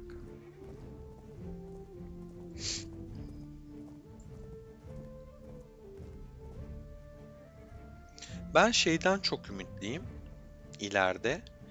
Şu an hepimizin gittiği, Bricks birçoğumuzun and gittiği blocks diyeyim. have lives of their Ramses own. kılıç They kompu. stand İleride eternal. bunun önüne Romulus geliyor. Yani Ramses yok daha doğrusu. Romulus, Confucius, Zug. Zug zaten bekleneni bence fazlasıyla veriyor. Çok güzel bir komutan Zug.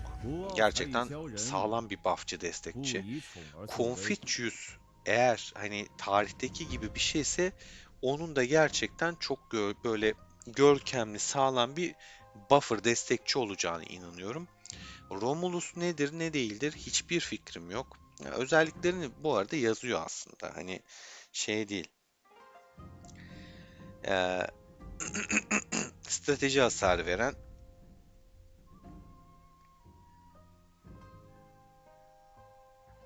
bir yandan okuyorum.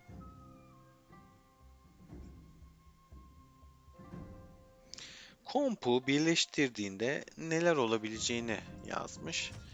Hani 我 şuradaki 将替父 şey 出 gibi. 征。Şöyle düşünün. Şurada yazıyor ya işte, hani bu Rani şunu yapar, o sırada Derek bunu yapıyor falan filan gibi. Böyle çok bir detay yok, o yüzden bir şey diyemiyorum.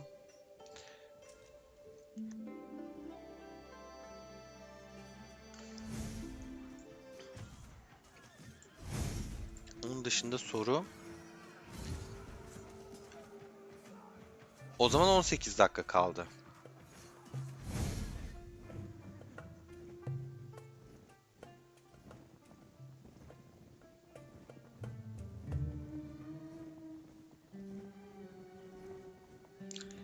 Fener hoş geldin. Fatih William'ı gösterdim ya az önce zaten. Var o şu an. Benim de kafamı 我将替 karıştırdınız. 付出 The world Anlayamadım. shall crumble before the scourge of Fatih God. William bu De la arkadaşlar. terre de Normandie, je suis sorti. Taktikçi süvari. Et sur le trône d'Angleterre, je serai couronné.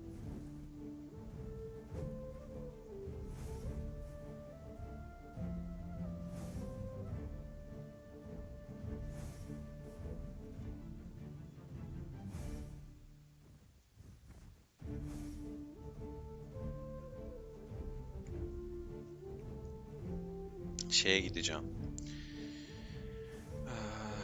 Daha öncelerden yine neler gelir, neler çıkar diye konuşmaya gideceğim. Yoruldum bu arada arkadaşlar. Enerjim biraz bitti. Gerçekten. Çok konuştuk. Ya aslında şey yapmak istiyorum. Böyle birkaç kişiyi daha yayına almak istiyorum. Hani hem beni dinlendirmiş olurlar hem de sohbet havasında geçer. Böyle oyunu anlatabilecek, kendine güvenen, bilgisi olan, yorumlar yapabilecek, kaleleri tanıyan 2-3 kişiyi daha almak istiyorum. Bu sayede hem ben biraz dinlenirim. Sürekli kendim bu şekilde bu kadar çok konuşmam. Hem de renk katar, keyifli olur diye düşünüyorum. Aranızdan böyle kendine güvenen, isteyen, "Ya ben yaparım, ben birlikte yayına katılmak isterim, yayına destek olmak isterim" diyen varsa yazabilir, konuşabiliriz, bakabiliriz ona da. Öyle bir durum olursa beklerim yani.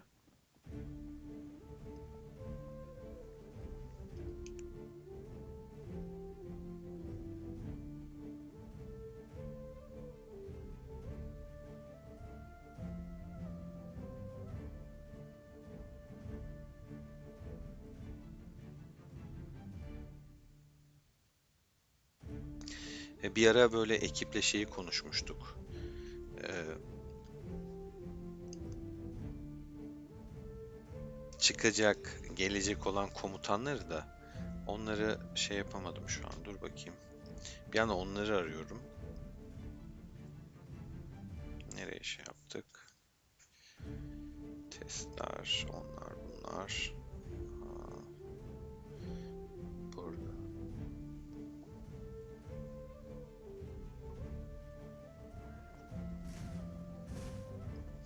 Bakıyorum.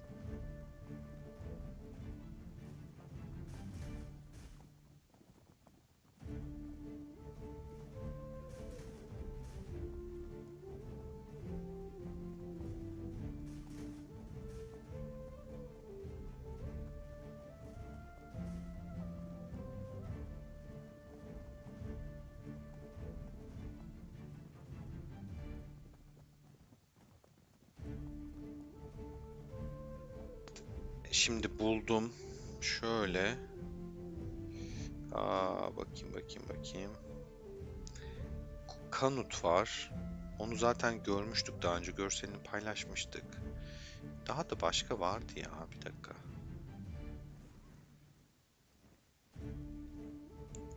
Eleanor. Ya Mareşal William.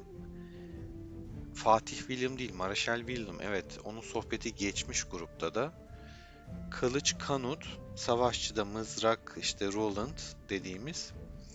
Eleanor ve Mareşal William söylenti olaraktan geçmiş. Fatih William, Mareşal William gerçekten saat 12'ye geliyor. Hafta içi kafa gidiyor. Hep Gattaga senden çıktı ya. William yazınca sadece hangisi ne William oldum. Simon var bu arada. Simon da var.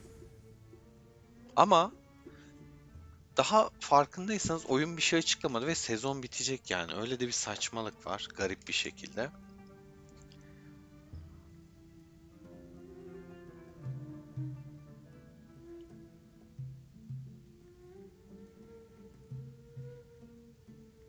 Ömer Faruk hoş geldin.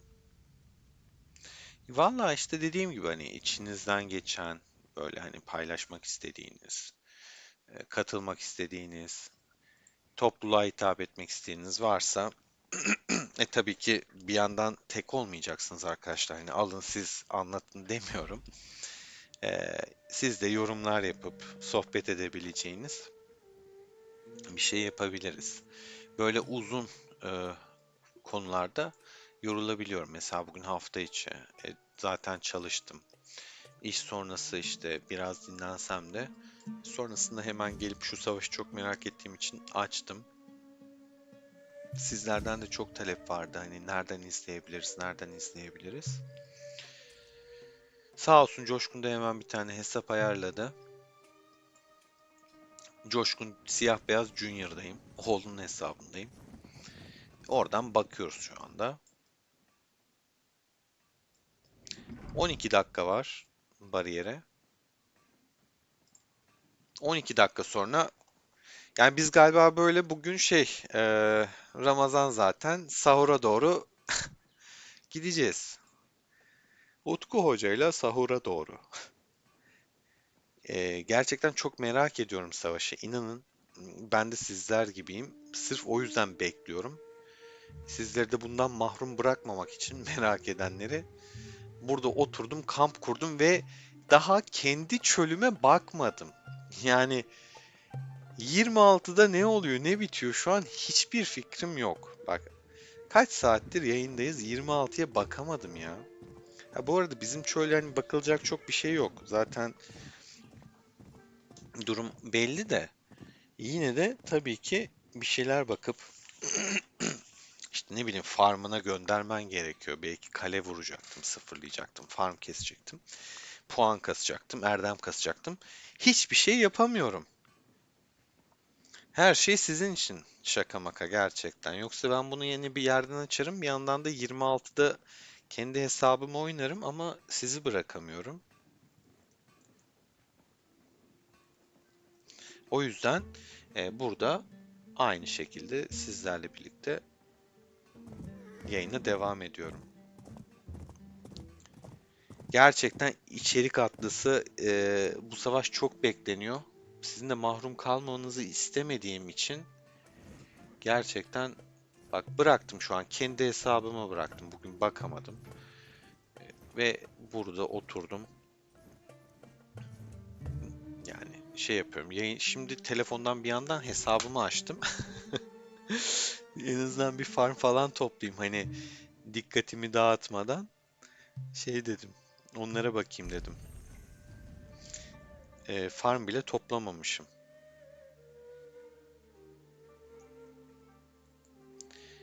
Onları bile toplamadan. Onu da şöyle söyleyeyim. Hani gösteremiyorum çünkü buradan çıkarsam tekrar ona gir buna gir vesaire uğraşmak istemiyorum. Zaten az da kaldı. 9 dakika var.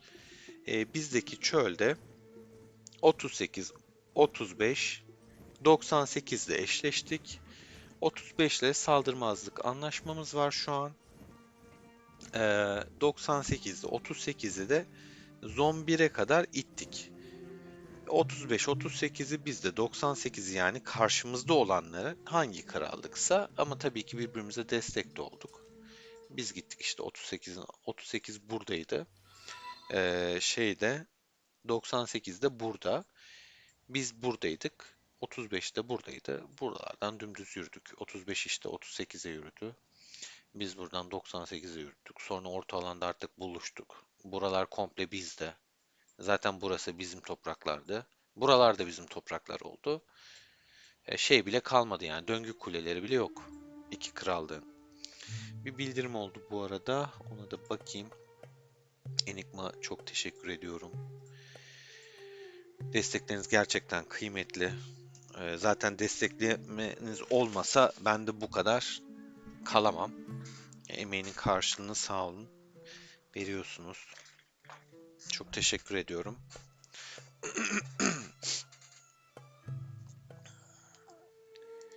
Oyuna yeni başlayanlar için tavsiyem okçu kompu sakın yapma.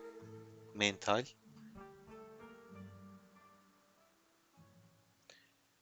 Gattaga ne görünüyor bu arada? Şey mi? Savaşlar mı? Hani kayıplar mı? Ben mesela şeyleri kaçırdım. Mesela şu kapı savaşlarını merak ediyorum. Bayağı bir kayıp olmuştur burada. 40'lı 42 acayip kapışmıştır diye düşünüyorum. Onu çok merak ediyorum. Olmadı açar bakarım. Eğer bahsettiğin oysa hani orada varsa aynı şeyden bahsettiysek izlemek isterim. Bir yandan şeye göndereyim abi. Kendi hesabımla dayanıklılığım bile full şu an. En azından telefondan bir oto saldırıya göndereyim de kabile kessin. Lubucum. Hemen gönderdim.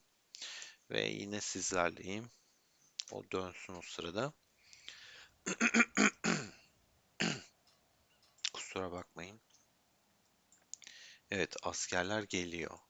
Gördüğünüz gibi 13 gelmiş. 13 başta çok asker kaybettiği için belli ki e, güzel bir taktik çölde. Abi farm bile yapacaksan, kalen sıfırlanmasından korkuyorsan yapacağın şey belli. Koy baba zombire balonu, kalelerinde taşı, gel buraya balonla. Ya kalem sıfırlandı derdi falan kalmaz. Böyle de getirirsin birliklerini. 13'te tabi şehre gelmiş, bayrağı bitmiş. 13 birazdan bu şehri almaya çalışacak. Bakalım bir savunma olacak mı? Ne yaşayacaklar? Merak ediyorum. Has Türk soyadının arkadaşım vardı. Bana onu çağrıştırdı şu an.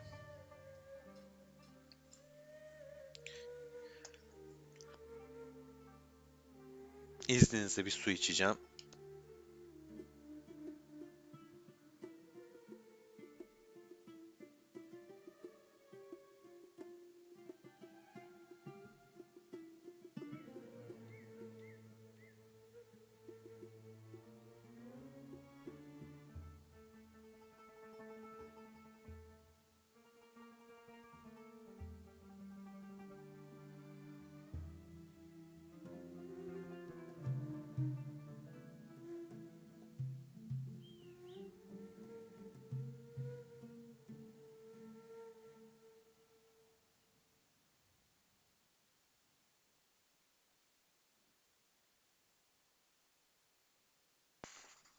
Evet döndüm. 13 büyük ihtimal burayı alacak. Ona hazırlanıyor gibi. Mikrofonu da yukarıya kaldırmışım. 13 büyük ihtimalle burayı alacak. Ona hazırlanıyorlar gibi.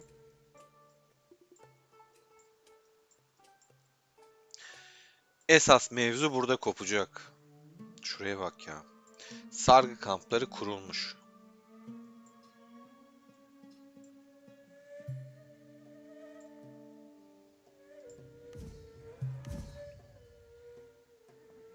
Ufak ufak hazırlıklar başlıyor.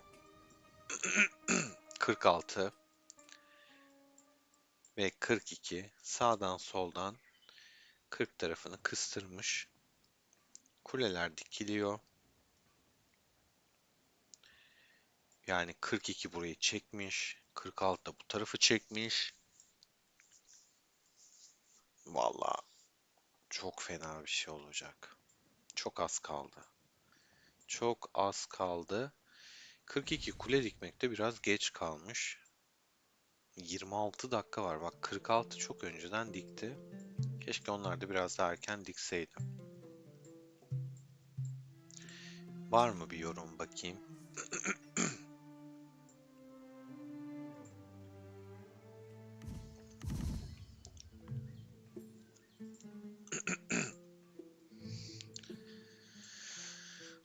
Yoruldum. Ama sizi mahrum bırakmayacağım. Elimden geleni yapacağım. Mental selamlar. Sana doğru bilgi paylaşıyordum.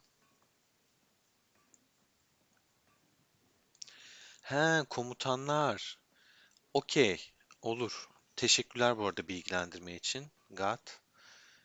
Ee, oktan uzak dur. Mızrak kasabilirsin. Uzun vadede gerçekten gidiyor. Sadece seni oyunun en başında herkes ok kastığı için ki ama artık aklı olan ok kasmayacak. Yıpratırdı.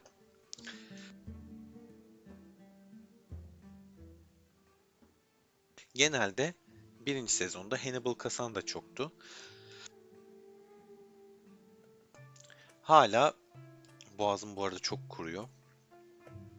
O yüzden sık sık susuyorum, mutluyorum ya daha doğrusu mikrofonu sessize alıyorum.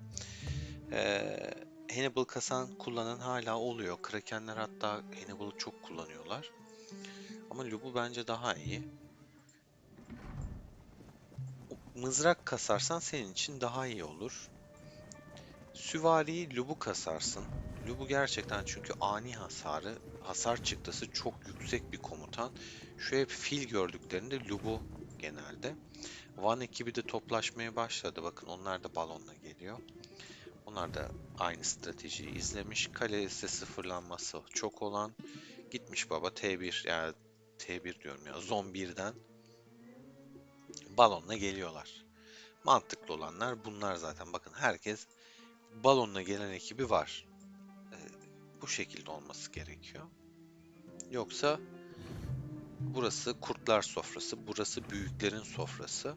Kale seviyelerini görüyorsunuz. Yani 35, 36, 35, 38, 38, 37, 37, 37, 35, 36 falan filan işte. Zaten biliyoruz hepsinin gücünü. Çok da şey anlatmaya gerek yok. Normal olması gerekeni yapıyorlar o yüzden. Şu an saniyeler kaldı.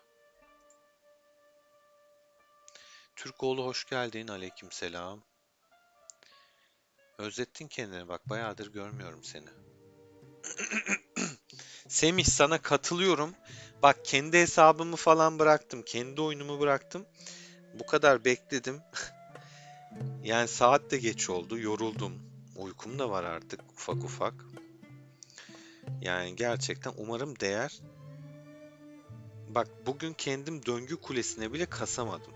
Öyle söyleyeyim sana. Dedim akşam eve gidince döngü kulesine bakarım. Kaldı. 5 milyon puan yok şu an. Üstüne oradan ödüller de yok. Sandıkları açacaktım. Sandıklardan alacaktım. Onlar da kaldı. Yani ne yapayım? Birlikte izlemek daha keyifli olur. Kıymetlisiniz. Diyeceklerim bu kadar. Yani yapabileceğimiz elimden gelen bu. Ben de elimden geleni yapıyorum. Bilmiyorum tabii başka biri veriyor mu? Yayın var mı? Savaşı gösteriyor mu? Ben pek kanalda takip etmiyorum. Ama Kenancım sağ olsun sabaha kadar burada izlemiş. Enigma çok teşekkürler. Yani bugünün eee tapı sensin gerçekten. Tapı sensin. Diğer arkadaşlar böyle destek olmasanız da en azından beğeni atarsanız sevinirim. Videoyu beğenmeden geçmeyelim. Hype'layabiliyorsanız hype'layın. Yani elinizden gelen desteği esirgemezseniz beni mutlu edersiniz. Ben elimden geleni inanın sizin için yapıyorum. Hani bunu kendim de izleyebilirim. Oyunuma da bakabilirim bir yandan. Ama birlikte olmaya çalışıyorum. Ya da en basitinden yorulduğum halde, boğazım kuruduğu halde konuşmaya devam ediyorum. Ama sizler de sohbete katıldıkça beni içine çekiyorsunuz, onu da söyleyeyim. Hani yazmasanız ben de bu kadar konuşmam. Daha sıkıcı bir yayın olur. Kapanış yaparım, maçımı izlerim, cipsimi yerim, oyunumu oynarım. Evet, geliyor. Bak 2 dakikada şey bu. Hakemler uzatma vermiş stresle.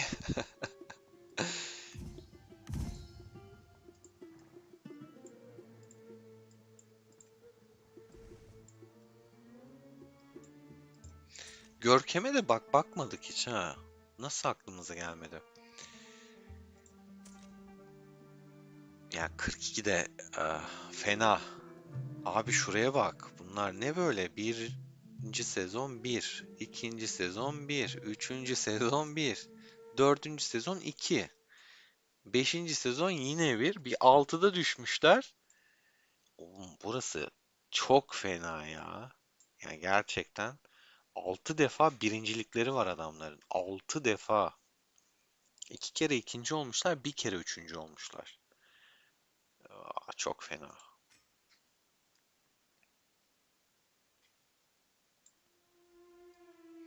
Bu hesap 73'ten geldiği için geçmişini de gösteriyor. Bakmayı bilmeyenlere de göstermiş oldum. Şimdi çölde 42 alırsa, puan da kasarak alırsa birinci 42 olur bu arada. Onu söyleyeyim. Ama şu an 40 daha fazla puan kasmaması gerekiyor. 42'nin puan kasması lazım. 13 ile 46 yan yana ama 4 milyonluk bir fark var. Hatta 4,5 milyon ve bu fark kapanmaz sadece çölde. Şu an en büyük aday 42. Kapanmayacak bir fark yok.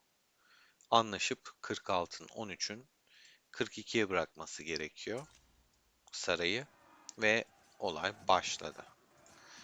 Şu an Van ekibi bayağı aktif gördüğümüz, yani aktifler abi. Bir tane merdivenin başına bile 30 kişi toplaşmışlar ki daha da toplaşıyorlar.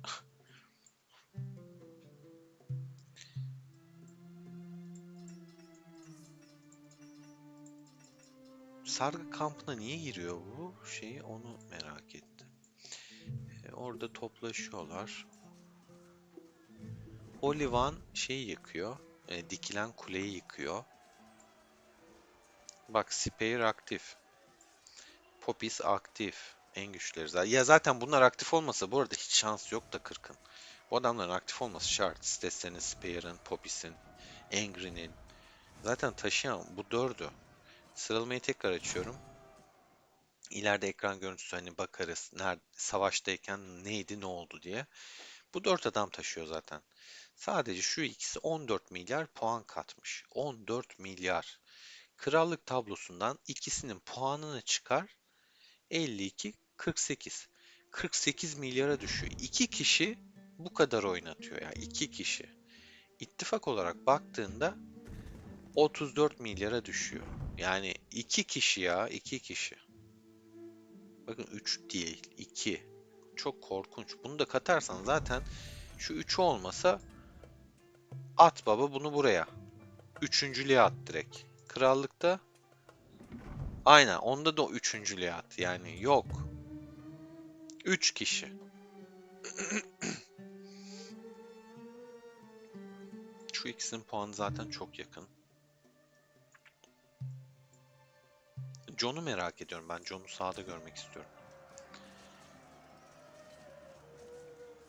Merdiveni patates etmeye çalışıyorlar. Bakalım bir sohbette ne alemdeyiz. Şuradan kalmışız.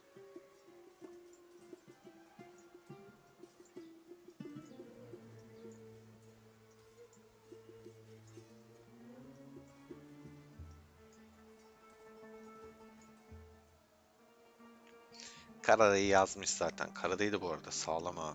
Yani hakkını yemeyelim. Kendisine de selam gönderelim buradan.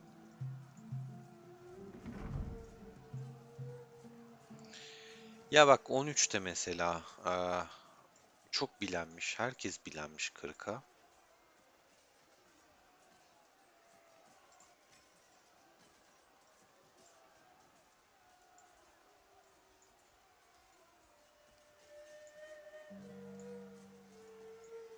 Şey çok güzel ama.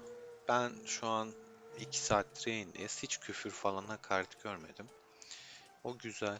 Küfürsüz, hakaretsiz. Maşallah.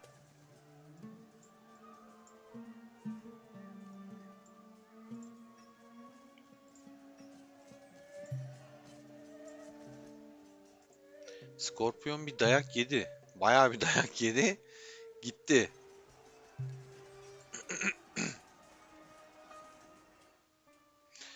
Acaba hangisi içtima açıyor? Çok merak ediyorum. Eş zamanlı 46 ve 42 aynı anda açarsa etkisi de tabii ki çok çok daha fazla olacak.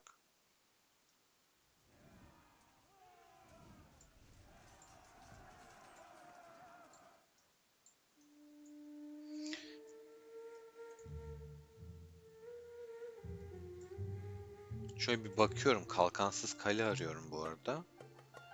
Hani mesela 42'de atıyorum şu adamın kalkanı yok. Kim açabilir? Bu arada bu güçlü bir arkadaş. Bak 13'ten 38 seviye kalesi var adamın.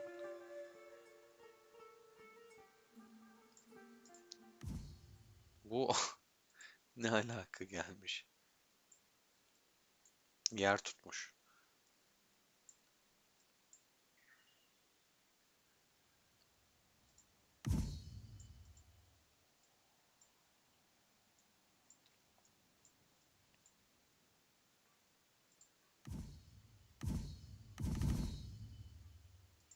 Oyun da ufak ufak kasıyor bu arada ha. Yani şey değil, kolay değil. İhtimal buralardan bir tanesinden gelir büyük ihtimal. Ya da bunları açmaz sağda olmak için. Dediğim gibi şuradan da gelebilir ama yakındakinden gelmesi daha mantıklı olur.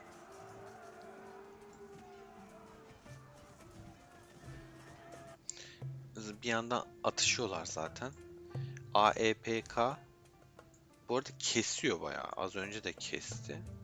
Ana kalesini merak ettim gücün işin gerçeği. 42'den.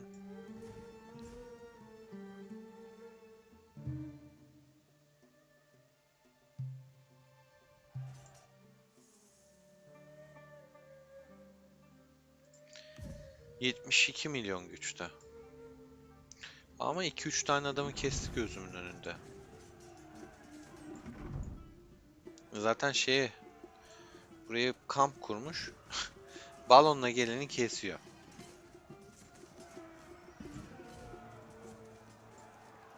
Ufak ufak savaşlar başladı. Ama esas mevzu içtimada döner. Yani saldırılarında, tabya saldırılarında olacak. Hemen sohbete dönüyorum. Ya Gat vallahi sahura kadar ben dayanamam. İşin gerçeği. İmkanı yok. O kadar dayanamam. Yorgunum. Zaten bu savaşta o kadar sürmez diye düşünüyorum ya. Stesse Z1'e çekildi demiş Erkin. Allah Allah. Şu sebep olabilir. Kalesi zaten patlamak üzere. Birlikleri burada zaten sitesinin aktif bu arada hani bakmayın çekilmesine. Şurada işte zaten birlikler. Gördüğünüz gibi. Burada da Arthur'ları falan. Balonla git gel yapabiliyorlar. Taktik genelde oluyor zaten. Balonda çok yakın. Kalesini hani tutmaması yine de ilginç. Ama patlatılacak bir kaleydi. Patlatırlarsa şu biliyorsunuz ceza o zaman işi daha zor olduğu için ceza yiyor, kalesi sürgün oluyor ve uzun bir süre gelemiyor yani hareket etmiyor o kale. Onun olduğu yere balon dik, oradan destek al bilmem ne falan filan. Onlar zor işler. O yüzden kalesinin canı çok az olduğu için zombire kaçmış olabilir. Normal. 290k falan canı vardı. Bayağı yemişler canını.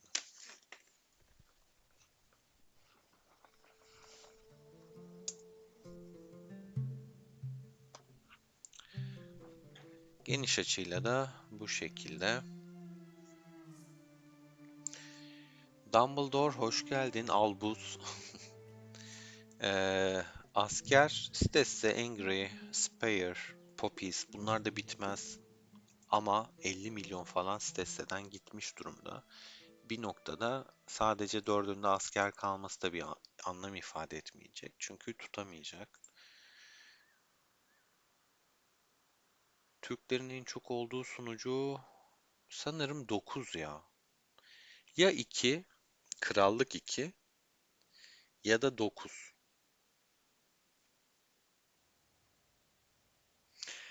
Ya Splix 9 bizde de öyle oldu. Yani 9'a hakikaten nerede görsem 9'u bir trash talk oluyor onlarda. Ama onlar böyle trash talk tam ayarlayamıyor. 40, 10, 9, biz çölde çıktığımızda da 40 ile 9 arasında, 10 arasında acayip bir trash talk döndü. Demek ki 9'da birazcık kaynaklı bu. Bilmiyorum artık ama gerçi şimdi ben bir şey deyince de yanlış anlıyorlar ama ben demiyorum bunu. Yorumda mesela Splix yazmış. Ne diyeyim yani şimdi? Monklerle Angry vs atıyor diyeceğim, atmıyor. Burası bayağı bir kalabalık var. Bu ne abi? Bu ne? Gitgide doluyor. Spear var burada, Etika var.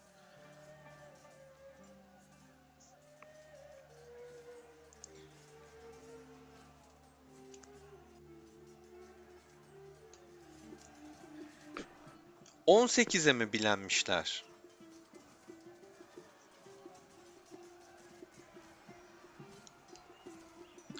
God, sana katılıyorum. Steam versiyonu gelirse, ki bence geç kaldı, gelecek deniyordu. Kasma olmayacaktır diye düşünüyorum. Ama yine de bu kadar büyük boyuttaki görseller ya askerleri kaldırmayabilir.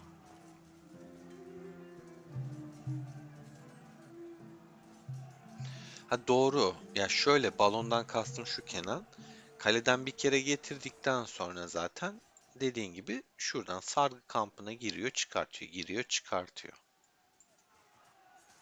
Ama önce tabii balonla gelmesi gerekiyor.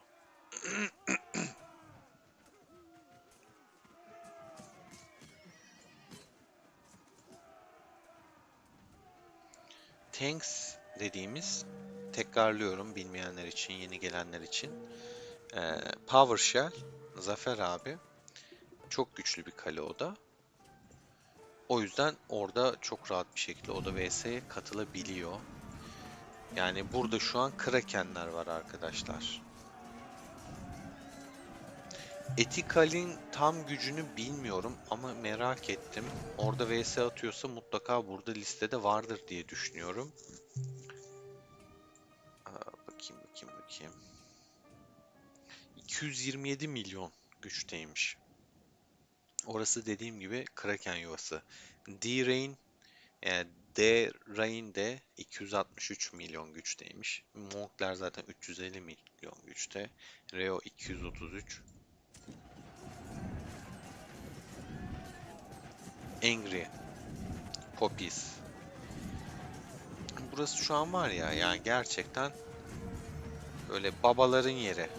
Monkler geliyor bak. Git gel. Bunlar zaten sağdayken bile askerleri yiyor. Aha çıktı ittifak lejyonu.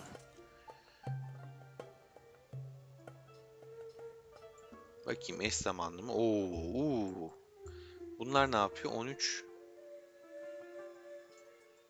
13'te burayı alıyor. Of. 13'te bak burayı kaçırdık. 13 zaten bu şehri yok etmiş. 13'te bu şehir. O net.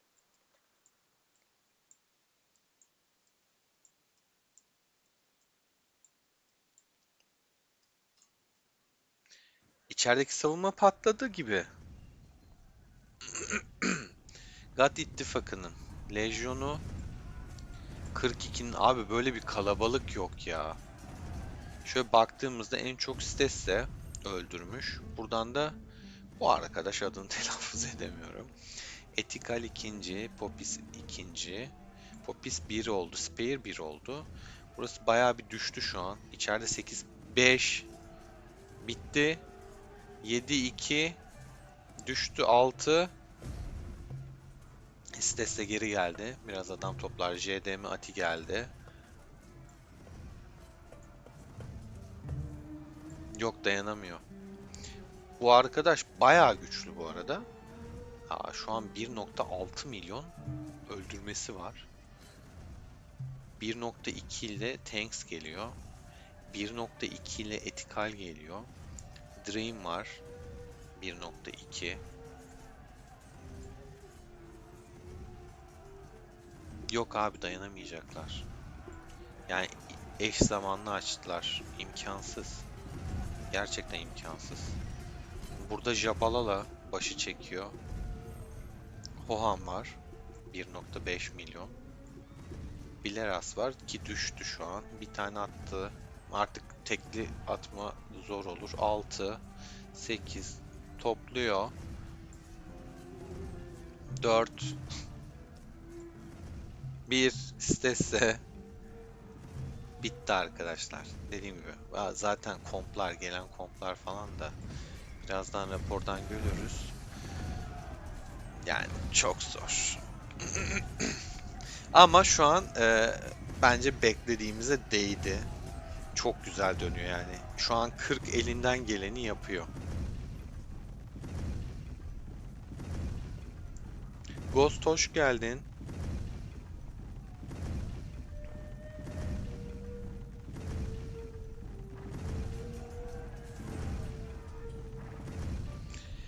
S18 sevdiğim bir krallık işin gerçeği. Yani hani şeyi bilmiyorum. Konuşmaları bilmiyorum. Ne oluyor bilmiyorum. Ama 9 mesela bana da hakaret etmişti. Yayınımda ne demiştim? Savaşalım işte farm yapmayın dediğimi yanlış anlamışlardı mesela. Hakaret etmişlerdi onun için. Yalnız şu aktifliğe bakar mısın ya? Mükemmel. Hangi taraftan çıkmıştır bilemiyorum o yüzden Splix. Yani bir şey diyemiyorum inan.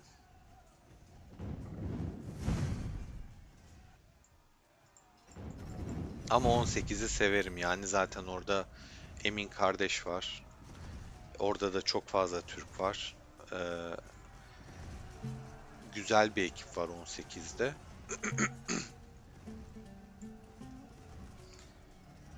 O yüzden 18'e selam da göndereyim. Yani 9'da da aşırı Türk var. İçlerinde böyle küfür etmeyen iyiler de vardı. Hatta konuştuk, ettik, anlattım. Dinleyen de oldu, anlayan da oldu. Ya tabii ki hani yüzlerce insan var abi. Herkes her şeye aynı fikirde olmuyorsun. Yalnız burası gerçekten çok bomba ya. Yani böyle direniyor 40 ama şimdi şuraya bak. Şurada gıdım hareket yok ya. Bakar mısın şuraya? Gıdım hareket yok. Ne yapacaksın ki şimdi buna? Buraya bakıyorsun, burada da gıdım hareket yok. Yani şuna bak. Ayrıntılara girelim. 26 adam var burada. Yani 40 gidiyor, geliyor, gidiyor, geliyor. Çok zor ya. İmkansız gibi bir şey.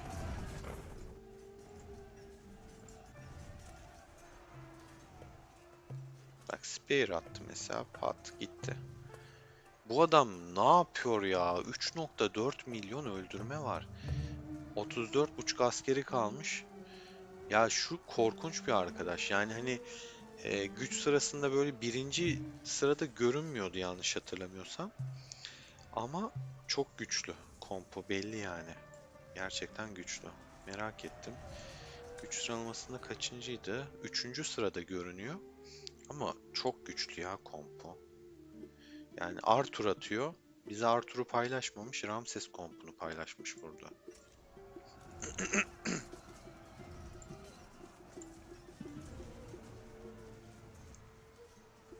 27 kişi var içeride. 46'ya bakacağım.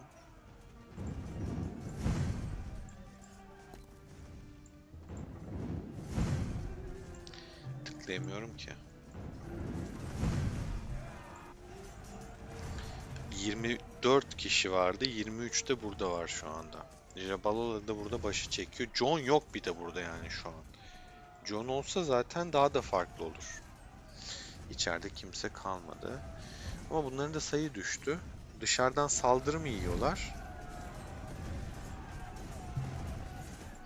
Spear gelenleri kesiyor bu arada. Bak buradan. Şurada Spear kesiyor. Ona da tıklayamıyorum. Bak burada Spear. Tık tık tık kesiyor. Bak buradan da S13 de geldi. Abi bu tabi gider. 3.8 milyon cana düştü. Steste Popis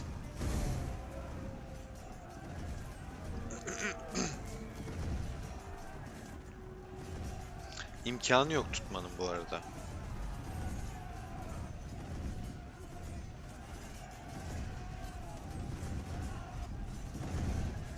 Burak hoş geldin.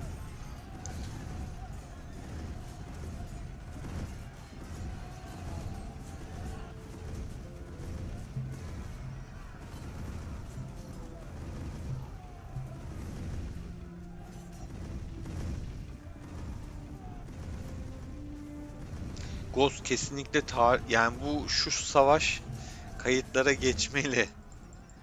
Yani efsane. Şu an efsaneye tanık oluyoruz bence. Bir devin çöküşü mü yoksa bir devin elinden geleni yapıp direnmesi mi diyelim, son umut mu diyelim, ama burayı kaybettikleri an zaten içeriye giremeyecekler. Kaos kapısından geçemeyecekler ve Zon 1'den kalmış olacaklar. Çünkü 13'te zaten burayı aldı. Bu bayrağı da yok ediyor şu an. Bir tane şu arkadaş. Ya düşünsene. Koca Kırk'ın, Van İttifakı'nın bayrağını Batiflak diye biri gelmiş tek başına kesiyor abi. Sansasyon ya. Sansasyon. Gerçekten sansasyon. Herhalde Jet ekibinden biri şuraya geliyordur diye düşünüyorum. Jet de uyumasın bir zahmet. Gitsin yardımcı olsun yani.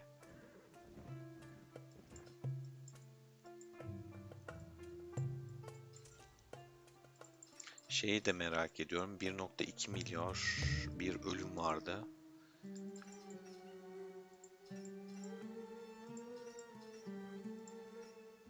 ...1,3 milyara çıkmış. Bu da 800 küsürdü. 909 olmuş. Burası da 710 olmuş.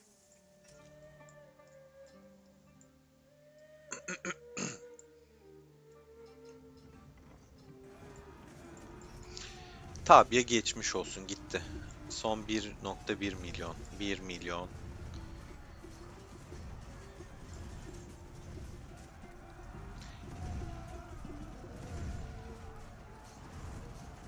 Hangisini abi gösterseydim? JDM kalesine de alıyor S13. Hadi canım. Nerede ya? Bakalım hemen, söyleyin. Aha bitmiş. Abartı değil ama güzel. Yani 13'te bir şeyler güzel, yani hareketler yapması iyi. JDM kalesi. Buradan gördüm bu arada işte şeyini. Lejyonu da hiç kaleye vuracakları aklıma gelmemişti.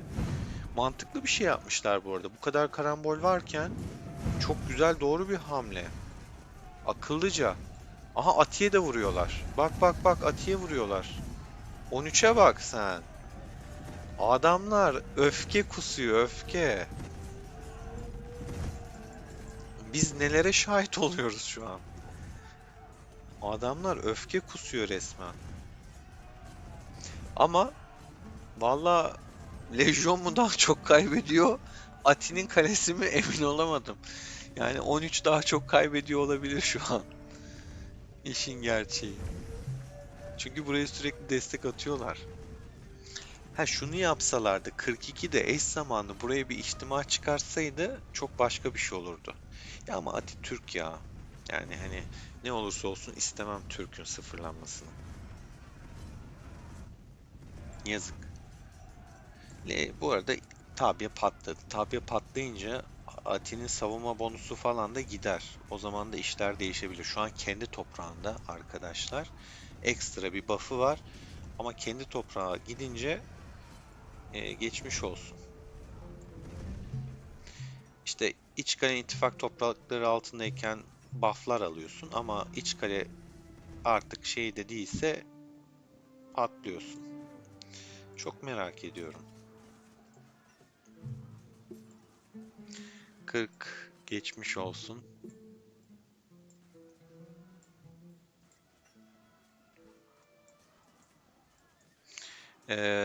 İzleyici arkadaşlarım 42'den, 40'dan ya da 46'dan olanlar bir rapor paylaşın da bakalım kim ne kadar kaybetmiş.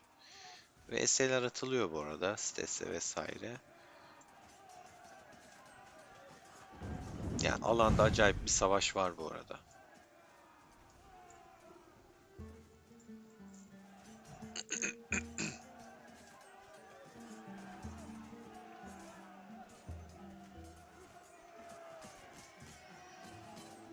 Burak 18'deydin sen değil mi?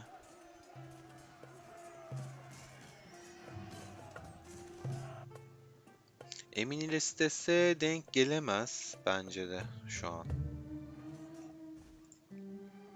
Ama şunu belirteyim.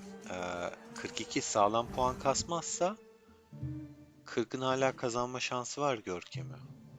42'nin kale sıfırlayıp sağlam puan kasması lazım. Şey günü hafta sonu sarayda güzel bir anlaşma yapıp elden ele sarayı geçirmeleri lazım.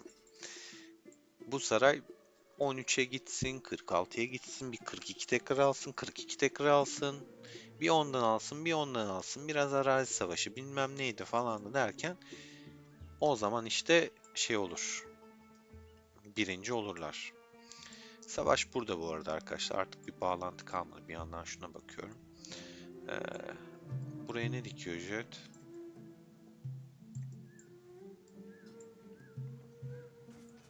Tabya dikiyor. 42'nin az önce dediğim çok sağlam adam olan gitmiş Tabya'yı yıkıyor. Tek başına kesiyor şu an zaten. Birlikleri çok sağlam gerçekten bu adam. Bak Jet ittifakını şu an bütün desteğini tek başına kesiyor bak. Buradan destek geliyor, oradan destek geliyor. Çatır çutur kesiyor. Şaka gibi ya. Bir kişi gidiyor, 40'ın ikinci ittifakını kesiyor şu an tabyasını. Destek meslek sökmez ki bunu.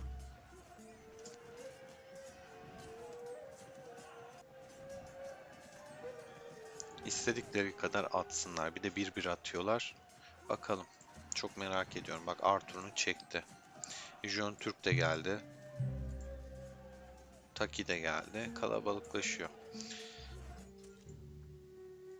5 kale gelmiş. 6. kale de burada.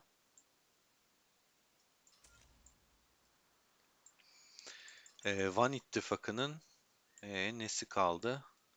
Buradan zaten yetişemez. Ama hani gelip bir savaş daha yapmak isteyebilir. Bir bayrak savaşı, bir şehir savaşı. 3 4 karo ya da şuradan 3 karo atıyorum buna ya da buradan buna 3 karo şehre nereye gitmek istediğimi bilmediğim için buradan 1 2 3 yapıp şuraya gelebilir. Gidebileceği bir kapı var mı? Hani böyle hızlı bir şekilde ulaşılacak bir alan var mı? Yok. Ama şehir savaşı vesaire yapabilir. Şu kaosa bir bakalım tekrar. Kaos kapısının oraya. Orta alan savaşı da bitmiş arkadaşlar. Ekipler dağılmış. Şuralarda bir şeyler var. Monkler Spear kesiyor. Angry de kesiyor.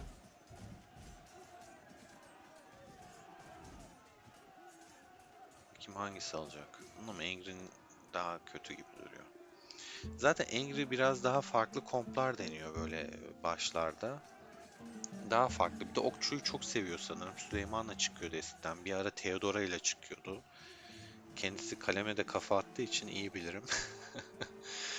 Şimdi Alparslan'la çıkıyor. Okçuyu çok seviyor. Okçuyu asla bırakmıyor yani. Oyunun gerçekten başından beri kendisini tanıdım tanıyalı bir okçu kompu var ve ana komutanı sürekli değişiyor. Kes Angry'i. Monkler. Monşel. Monşel.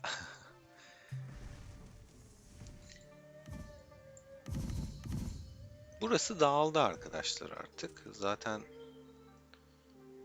şey yoktu. Bakayım bir kale sıfırlama var.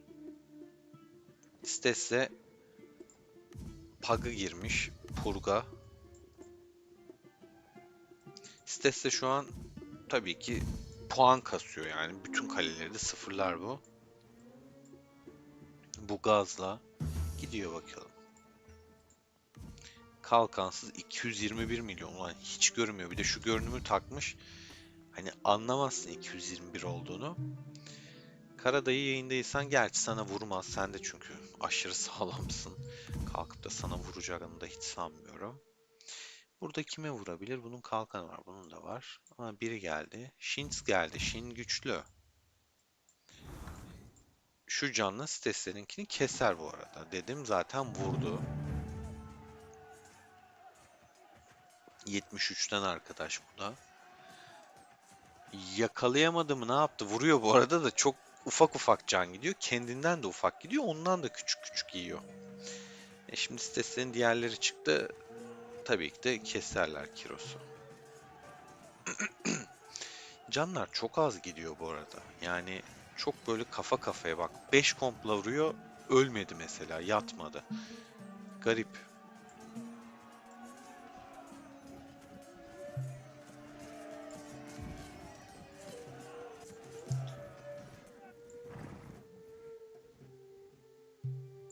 Hades kalkansız buna gidebilir mi? Gidebilir. Stes'te 120'yi sıfırlar bu arada.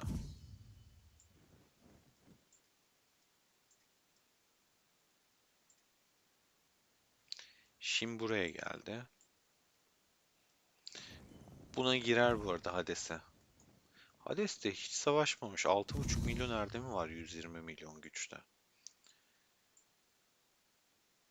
Buna girecek bence. Kalkıp buna gitmez. Ha Mustafa varmış. Mustafa varken daha kolay. Ama bu Van'da zaten ya. Ne Mustafa'sı gözünü seveyim. Evine dönmeye çalışıyor büyük ihtimal herhalde artık. Ne diyeyim? Vurmadı çünkü kalelere.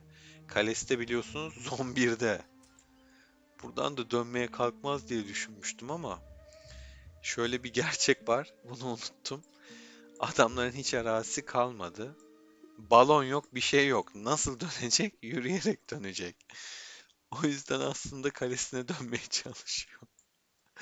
Çok uzun bir yolculuğu var ya. Gerçekten çok kötü eziyet. Yemin ediyorum.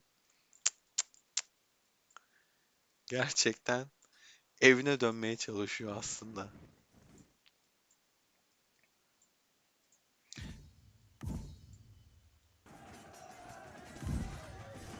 Şimdi diyor ki gel ben sana yardım edeyim daha hızlı dönmeni sağlayayım diyor. Kesiyor gönderiyor. Abi bu ta Zon 1'e gidecek buradan. Yani kesmese daha iyi. Şöyle bıraksa daha iyi. Eziyet gibi gerçekten küfür gibi. Ta buradan kaleye yani Zon 1'e dönecek de gidecek de. Buralarda onun için bakın. Yani Zon 1'den bahsediyorum. Bakın. Zaten haritada gidiyor kesilenler. Çünkü artık alanları kalmadı haritada. Bakar mısın? Şu yolun uzunluğuna bak. Buraya gelecek. Ya sen onu kesmesen, atıyorum o kadar canla bıraksan, onun şuraya yürüyüşü zaten eziyet. Yemin ederim eziyet ya. 25 dakika falan sürer büyük ihtimal.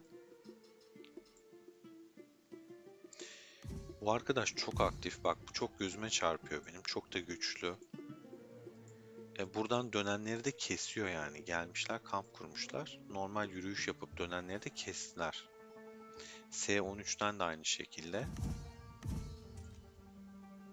Bak bunlar normal dönüş yapanlar. Onların hepsini kesiyorlar. Burada da bir kalabalık var.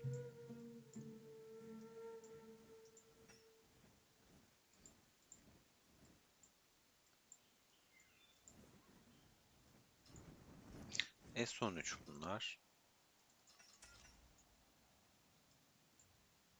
40 hep kesildi ya. Çok korkunç abi. Çok korkunç. Burada bir şey var. Aha kalesi gitti. Rasim. Rasim geçmiş olsun Rasim.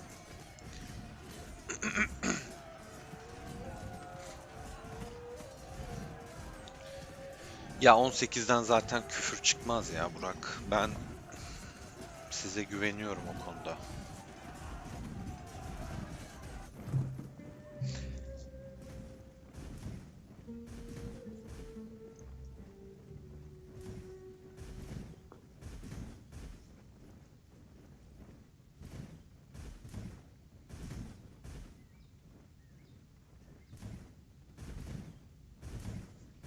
Kenan'ım çok teşekkürler. Elimden gelen yapıyorum. Tabya düştü Vavi. Oho çoktan düştü. Parçaladılar ve tabya mabya kalmadı. Mızrak savaşçı gelecek komp mu?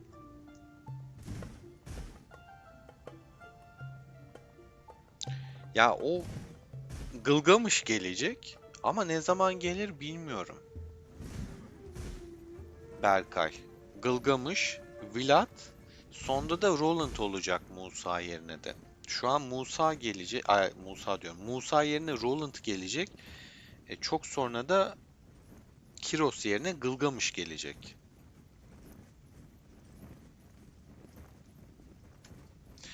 Yusuf, yeni başlayana önermiştim. Okçudan uzak dur. Gerisini sana bırakıyorum.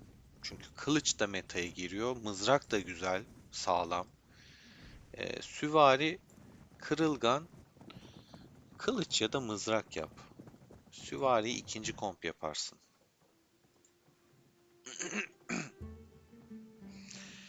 Burak Stesse yaklaşık 300 milyon güç kaybetti. Hatta son hale de bakalım. Hadi gel bakalım. Ben de merak ettim şu an. 900 küsürdü. 250 milyon üstünde güç kaybetti. O net, onu söyleyeyim. 300 kadar olmasa da çünkü 950 oldu mu hatırlamıyorum ama 908 milyon gücünü görmüştüm. 250'nin üzerinde bir güç kaybetti. Askeri de 85-90 milyon da en son. Şu anda 35-38 milyon kalmıştı. Angry 500 küsür güçteydi. 530 mu 550 mi ne? Yaklaşık 150 biraz daha üstünde belki güç kaybetmiş. Spear'ın gücünü hiç bilmiyorum hatırlamıyorum. Popis'te hep böyle 300, 330, 200'lerde falandı. Aşırı bir kaybetmemiş. Yani burada bence en çok şey olan, yazık olan Kavzen'le Kavki'de olmuş. Hiç askerleri kalmamış. Atiya'da CDM'den bir tanesinde askeri kalmamıştı. Mavkid'in askeri yoktu. Onlara geçmiş olsun. Hatta bakalım rapor atanlar var mı bu arada? Ah,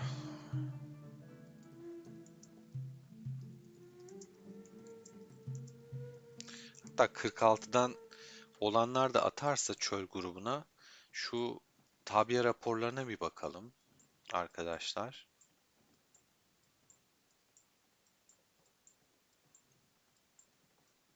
Hatta şöyle şunu da paylaşayım, söyleyeyim. Atmak isteyen atsın, paylaşsın.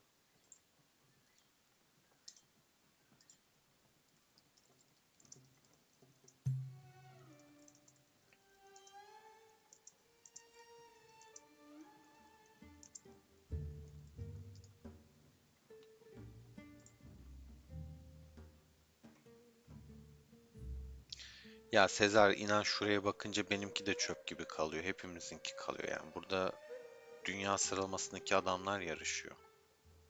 Çok normal.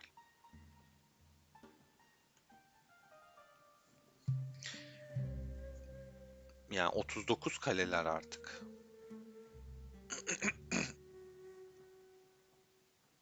Hayır hayır Leonidas'a para verme Yusuf aman. Richard al.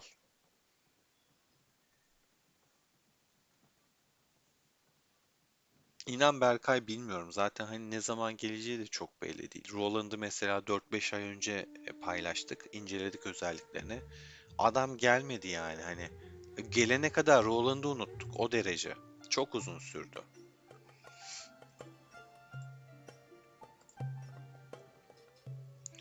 Yalnız Van ekibinde buralarda kale kaldıysa Monkler falan yer bunları. Kalkanları düştüğü anda geçmiş olsun. Bir de artık şey bayrak da attılar. 46 attı. Yanına gelip ışınlanıp koruyamazlar da. Evet rapor geldi. Onur teşekkürler bu arada. 192'ye 541K. 20 milyon birlik varmış içeride. Şey merak ediyorum ben. T5 falan atılmış mı yine? Bu adam çok fena bir adam.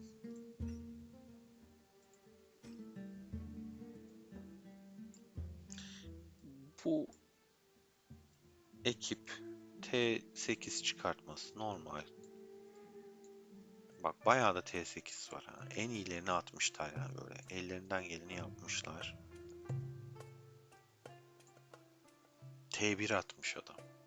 Bak. T1 atmış. 6 atmış. Leyde. Kavzen 5 atmış.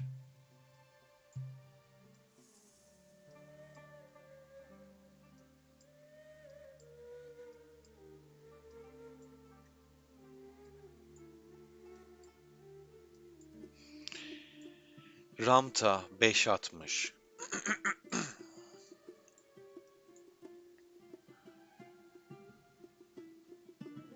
T8 açmış. 1 atmış Mono. 1 ya. Toplama kompo. Asker kalmamış ki ne yapsın adam. Yani rakibe baktığında T7'nin altında var mı? Bu ne gözünü sevdiğim ya. Bu şaka falan mı? Şey atmış zaten hani böyle öylesine atmış içeriye. 11 asker atmış. Gerçekten yani sırf şey olsun diye atmış. Neyse. 7'nin altında var mı? 8 açmış. 8 8 8 8 8 8 8 8 8. Yalnız 42'nin T8 çok fazla ya. 7'yi geç. 8 çok fazla.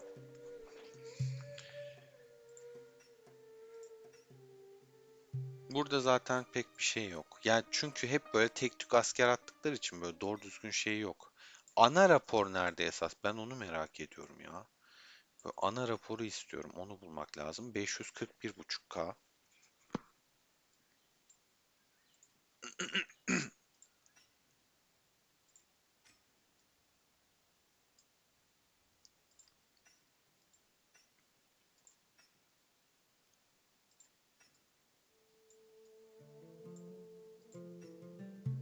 ...79. Kimden? Bunlar tek tük sitesinin içeriye attı.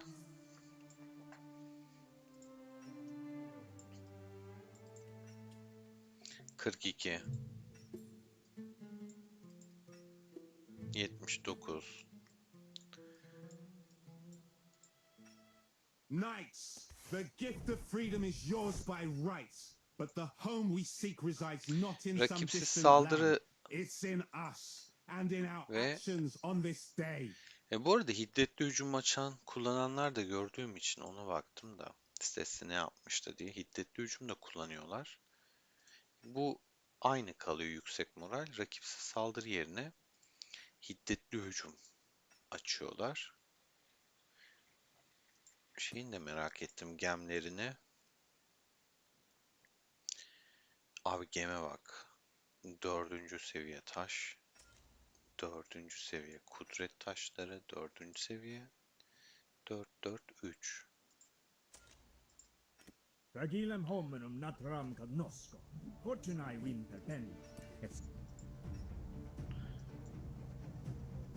3'er seviye. 2'şer seviye. 3-2. 3-2.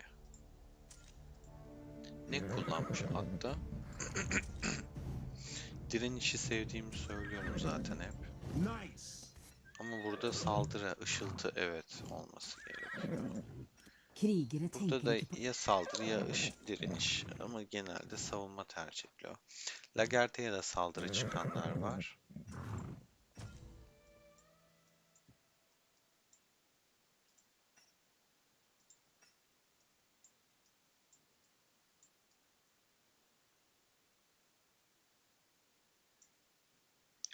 Yani sıkıntı. 109K.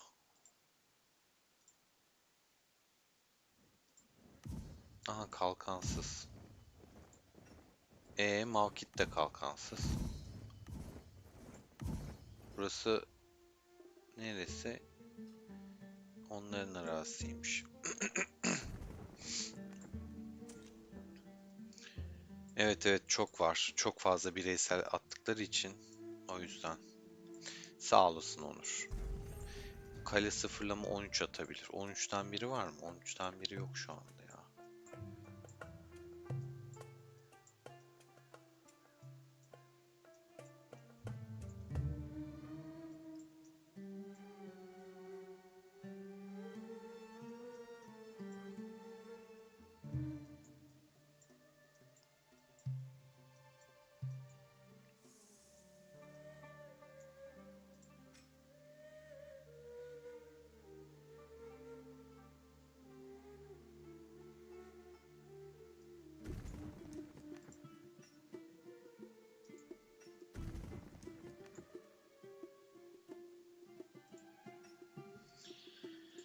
Evet arkadaşlar. Bayağı bombayı gördük sanırım.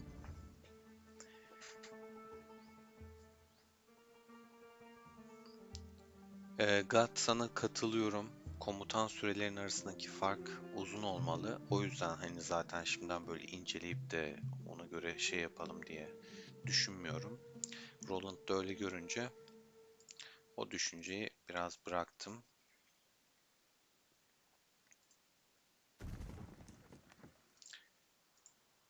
Ekran bir git gel olacak. Neden? Onu ben de anladım. Altı da atmadım ama bir git gel olacak, bilginiz olsun. Siyah ekran görünce hani geçici, haberiniz olsun. Ee,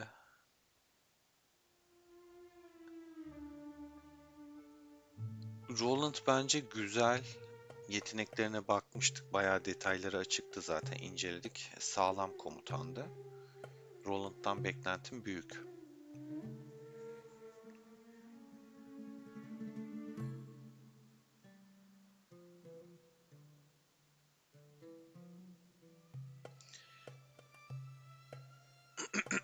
Yıkılmayan arkadaşın kompları mı? Bakayım. Bak, sitesi de yanlarına geldi.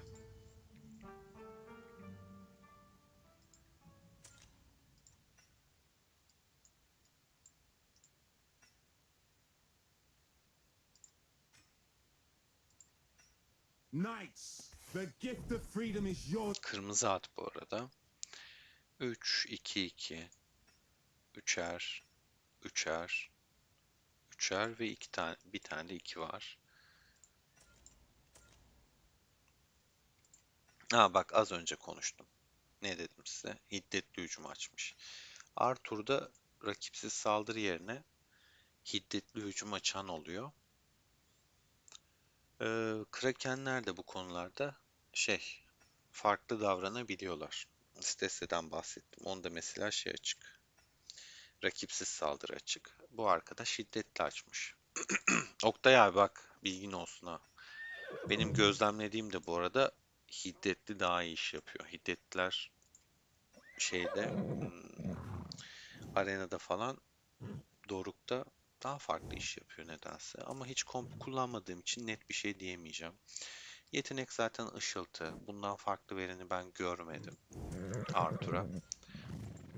Fragilem hominum natram Yüzük cognosco.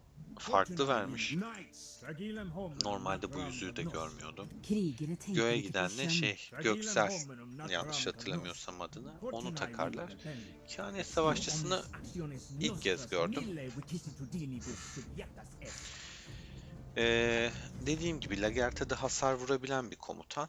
İkisinin aktif beceri hasarını arttırıyordu, bir yüzük vermiş. Tercih edilebilir mi? Edilebilir. Krigere tänker Çünkü lite på känn. Lagertha dediğim gibi aktif beceri etkinleştirme ihtimalini arttırıyor. 3 imza aktif beceri kullandıktan sonra kudretini Arthur'un arttırıyor. Buradan da hasar veriyor. Acayip bir komutan yani. Lagerthe'yi ben çok beğeniyorum, seviyorum. Hasar veren bir komutan ve bu da aktif yetenek bu arada arkadaşlar. O yüzden Fragilem bu hominum yüzük hem natram bunu hem cognosco. bunu besleyebilen the bir gift yüzük. of freedom is yours by right. Mantıklı Fragilem olabilir. hominum Doğal seçilim. Bunu yapan görüyorum. Direniş mi, doğal seçilim mi? Bilemem. Direniş seviyorum ben ama doğal seçilimde yetenekleri güzel. Hani saldırı durumuna da geçiriyor, savunma durumuna da geçiliyor. Değişik yani şey olarak değil böyle bir onu veriyor, bir onu veriyor. Örnek veriyorum savunmanın ihtiyacı olduğu anda savunma verebilir. Saldırının ihtiyacı olduğunda saldırı verebilir. Krigere tänker ikke på kjønn. Fark yaratabilir. Olabilir yani. Bak Lagerthe mesela hasar çıkmış. Statistiğe bakarken dediğim gibi Lagerthe'yi hasar kullanıyorlar. Hasar vuran bir komutan çünkü. Atına hasar çıkmış. Al. Burada da alevli uç kullanmış. Yine hasar vermiş. Süs eşyasında saldırı seçmiş. Full atak odaklı gitmiş. Bir tane kompta bu çok fazla içeriye adam atıyordu. Daha farklı komplarını da atıyordu. Bakayım.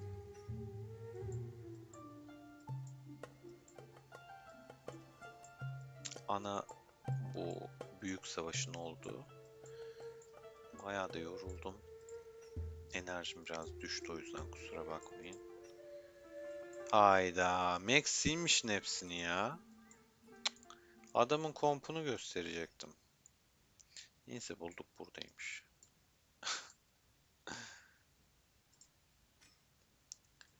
Bak şimdi.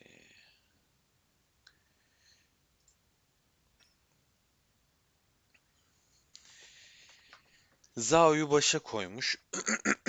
Lub'u ortada, Timur sonda yapmış mesela.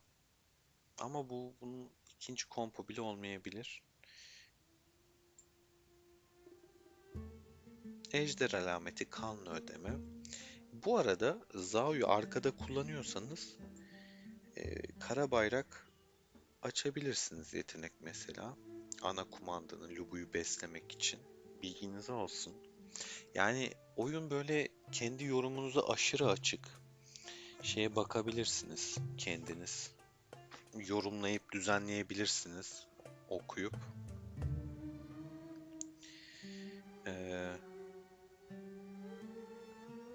Yorumlara da bir bakayım. Devam edeyim.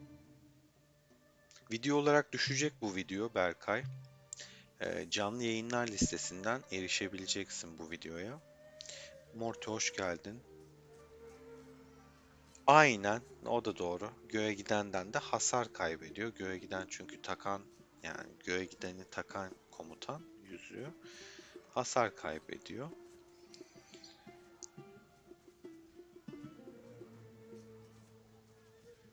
Skip ile Lagerthe yüzüğünü değiştirirsen olmaz. Çünkü Skip'e verdiği yüzük diğer iki komutana güç veriyor. O yüzden o da olmazdı.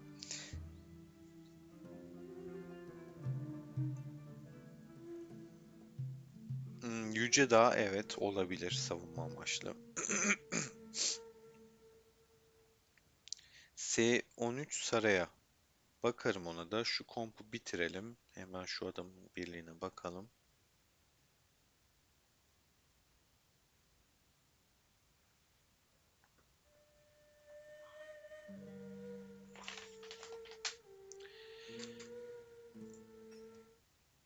陷阵杀敌，一马当先。 Lan kavurucu alev bile verebilir ha şeye. Yani ona bakarsan. Her tür ordu koparma. Güzel. Savunma vermiş mesela bak. Zincir katili vermiş. Zincir katilini ben ilk kez gördüm Lubu'ya veren. Düzeltiyorum bu Zao'ymuş zaten. Zao'da bilemedim. Savunma aynen Lubu'da olması gereken bu kaynayan kan bu arada. Bu doğru ama savunma vermiş bakın süs eşyası. Saldırı değil. Dikkatinizi çekerim. Zao'da da kimse duramaz. Lubu'da da savunma var. Hükmümüz sonsuza Savunma. Savunma. Buna saldırı süs eşyası vermiş.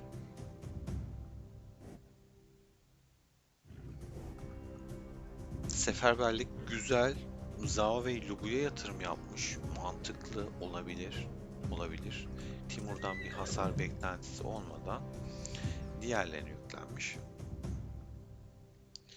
Zaten buradaki hani yetenekler arkadaşlar Timur'un hasardan ziyade kahraman beslemeye yönelik olduğundan seçim olabilir. Dediğim gibi kendi stratejisini oluşturmuş. Doğu cennetleri vermiş yüzeye. Lubu'da zaten papatya var. Karşımız Bu arada hızlıca bir geme bakacağım. Karışık vermiş. Çok beğenmedim. Bir de Kiros çok kullanıyor. Kiros'a bakalım. Bak bunun Kiros kompu da ikinci kompu falan büyük ihtimal. Çünkü yatırımını yapmış. Süs eşyasında ikinci vuruş seçmiş. Evet. Olur. Saldırı değil savunma vermiş. Bakın yiğit kalkan vermiş. Ona dikkat edin. Burada yıkım 50 seviye. Maksimuma dayamış zaten. İlginç. Mesela can taşı yerine saldırı taşı koymuş. Diğerleri okey de can yerine saldırı koyması garibime gitti.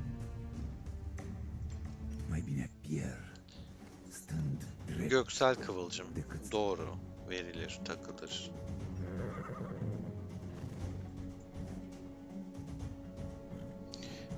Savunma vermiş. Yani pasif hasar falan daha iyi olabilirdi.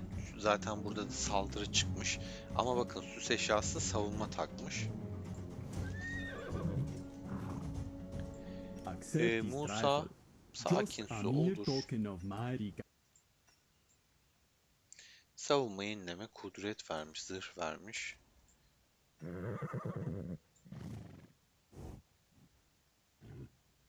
Sırf şu yetenek için büyük ihtimal tutmuş bu atı. Ama daha iyi hayat kurtaran yeteneğe denk gelmemiş mi yani? Hani bilemedim. İçgörü koymuş. Olabilir ama yani direniş varken bilemedim. Ben bunu tercih etmezdim. Etmem zaten. Çok şey yapamadım. Şimdi S13'ün sarayına bak dediniz.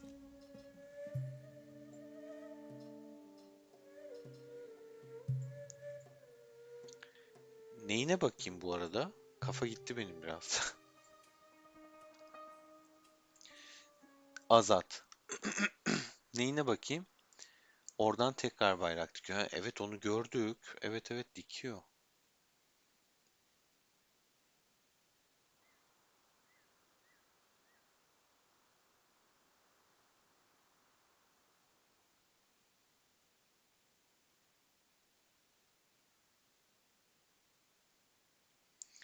Ya valla benim gördüğüm rakipsiz değil de hiddetli gibi. Ama test etmek lazım. Kapıştıracaksın, vs atacaksın. Böyle emsal olacak. Atıyorum yüzüksüz, taşsız, teçhizatsız. Birinde o yetenek açık, birinde diğeri açık olacak. 2 Arthur'u vurduracaksın birbirine. Göreceksin.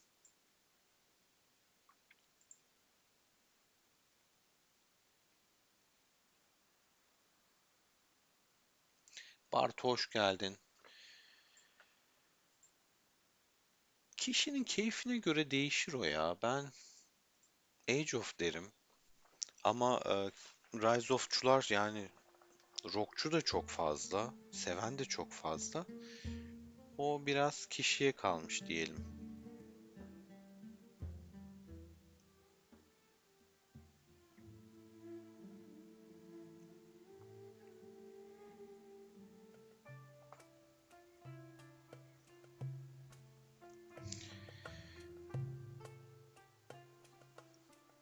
Raporlar çok karışık. Ulaştırma şansı maalesef yok reis. Yok yok normal Azat ya.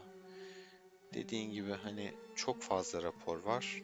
Bir de tek tük, çünkü hep tekli attılar içeriye. Doğal olarak bir sürü bireysel rapor. Ama helal olsun yani. Direniyorlar. Ellerinden geleni yapıyorlar. Bak, pes etmeden devam. Ama ya, yok, kapıdan falan geçemezler. Enigma, çok teşekkürler bu arada. Sağ olasın.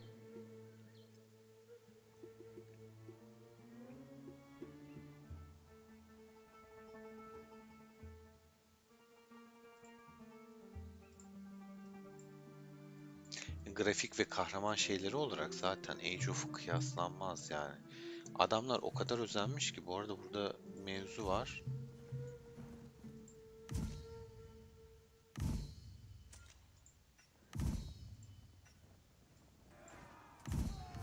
$82 milyon.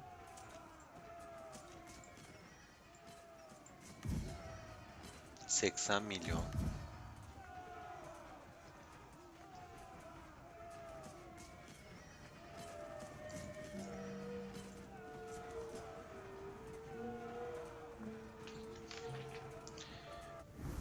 Işınlandı. Şuraya geldi. 79, ya 80'e düştü.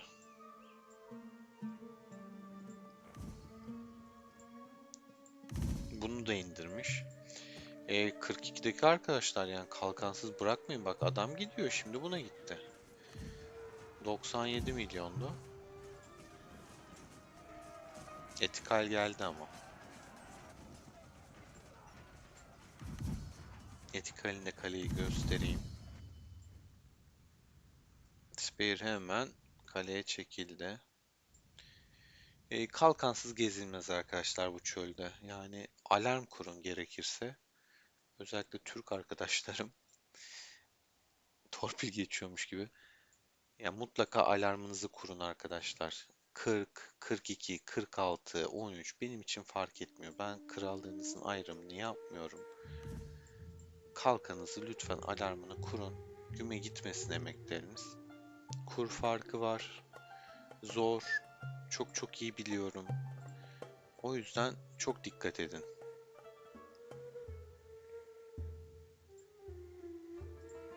Yani kıymetli. Bakayım nereye gitti. Arada bir haritadan bakmak lazım. Hareketlilik var yani. Hani eee, zaten böyle bir yerde olmama şansı yok. Hareketlilik olmama şansı yok.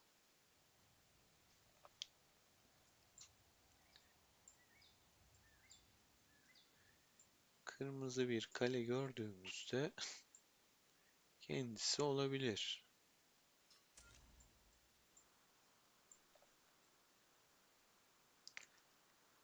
Kırmızı kale arıyoruz. Evet.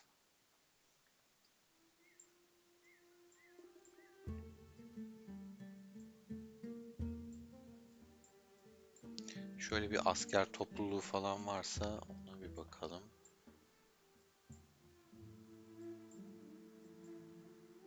Burada bir balon kullanımı var. Gel gitler oluyor. Şurada bir kesme vardı. Jet ekibinden. Ne oluyor yine? Ne oluyor? Bakayım.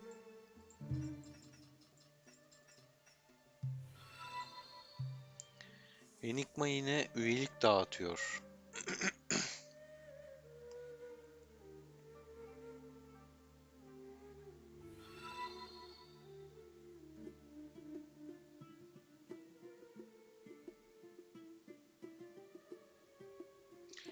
Vallahi Bartu, bak şöyle örnek göstereyim sana. Grafikler aslında kötü gelmemiştir de oradakiler böyle biraz daha animasyon demeyeyim de daha böyle farklı. Buradakiler daha insanımsı, oradakiler daha farklı.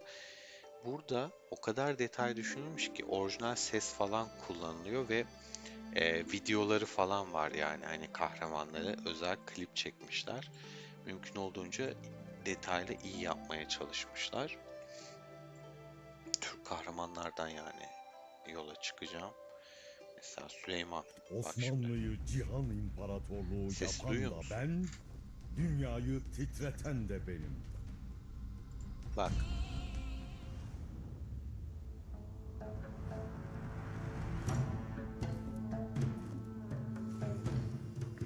Osmanlı'yı cihan imparatorluğu yapan da ben, dünyayı titreten de benim.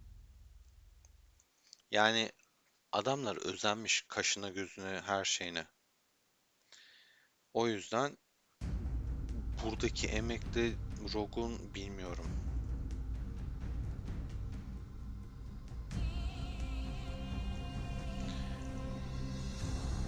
Müzikler falan çok iyi. Gerçekten iyi. Ya da mesela şeyi de açalım. Mehmet de olur. Alp Aslan da var. İmkanın sınırını Bak, görmek için imkansızı denemek lazım. Enigma canımsın bu arada. İmkanın sınırını görmek için imkansızı denemek lazım.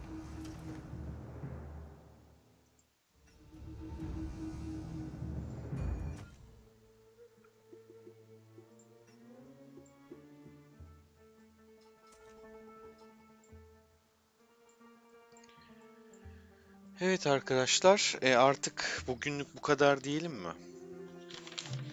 Yani şu anlık paydos ettik gibi. Fırsat bulursam sizlerle yine paylaşmaya çalışırım. Yayın açmaya çalışırım. Spare Coming demiş. Dur bakayım nerede? Bjorn'e Spear daha çok hasar almış. Yani eee, daha kötü olmuş onun için sonuç.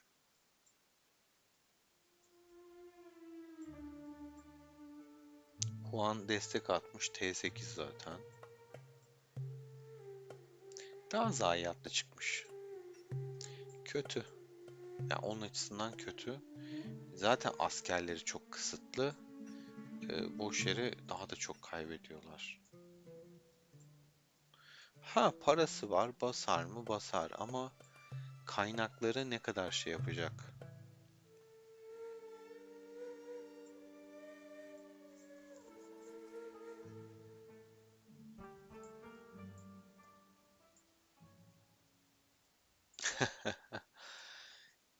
Tatlı atışmalar var.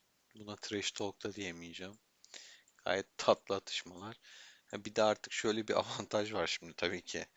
Müslüman ülkedeyiz, Ramazan ayındayız. İnsanlar geceleri de aktif artık. Sahura kadar oturuyorlar. Doğal olarak yabancıların artık o gece baskınları şeyleri de bu ay yok. Bu ay bunu yapamıyorlar.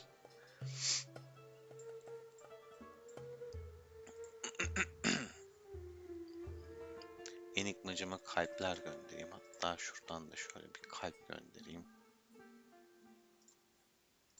Al yazıyla da kalp gönderdim. Mutlu ettim valla.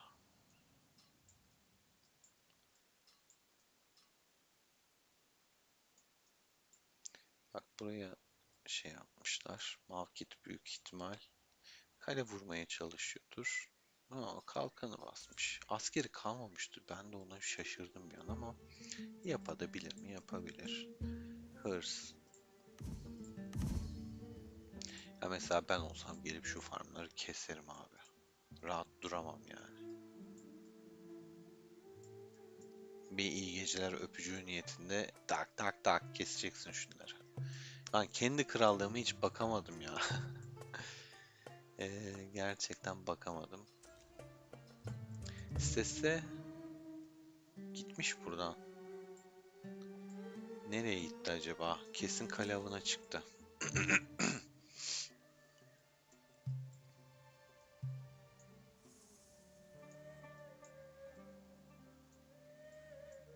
Of of of. Döngüde şenlik varmış. Yok be. Kendi içlerinde takılıyorlar değil mi? Hep V42 kendi içinde. Yo gelmiş bak Spear. Spear buraya gelmiş. Monkler de gelmiş hemen. Abi adamlar sürekli aktif bak. Bırakmıyor ha. Monkler kesti. Bunu da kesecek. Bu zaten ölmek üzere. Bay bay. Gönderdi.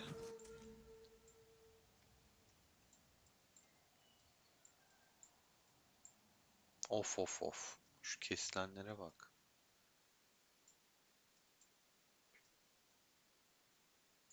Bir şey diyeceğim ya. Kalesi nerede bu adamın? Oğlum yürütmüş. Nereden yürütmüş? Üşenmeden gerçekten şuradan falandır diye düşünüyorum. Aynen.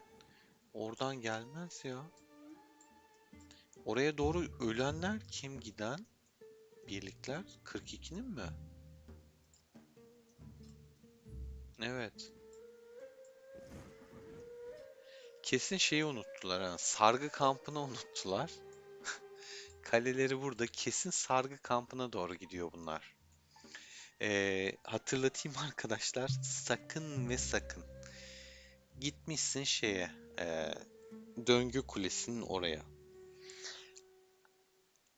Hastaneni sargı kampı tikinden kaldır. Yoksa o sargı kampı en son neredeyse senin bütün birliklerin oraya gidecek. Şöyle küçülteyim sargı kampını görmek için.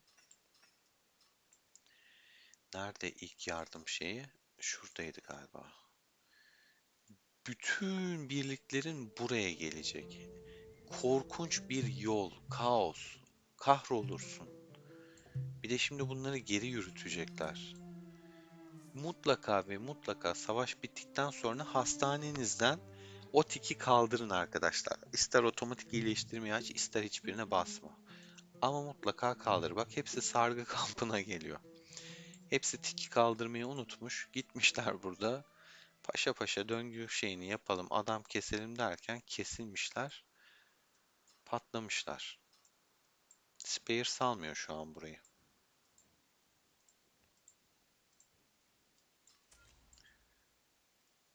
Tabii 42 aslında Jed'in döngü kulesinde bu arada. Burası 42'nin döngü kulesi değil. Ama 42'nin bağlantısı olduğu için döngü kulesini alabilir.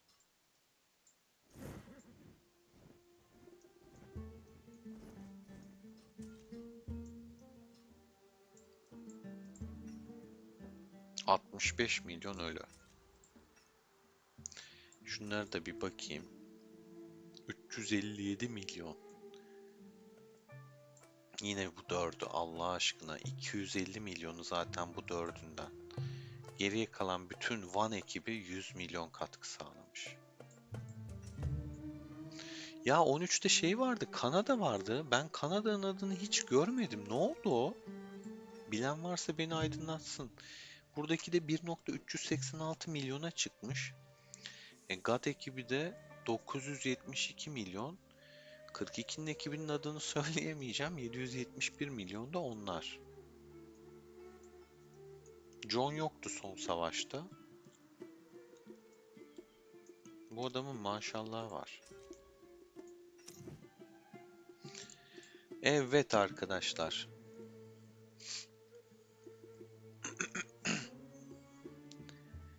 Teşekkürler Ghost. Beğeni atmayı unutmayın arkadaşlar lütfen. Destekleriniz kıymetli. Videoyu beğenelim. Vallahi Enes özeti şu.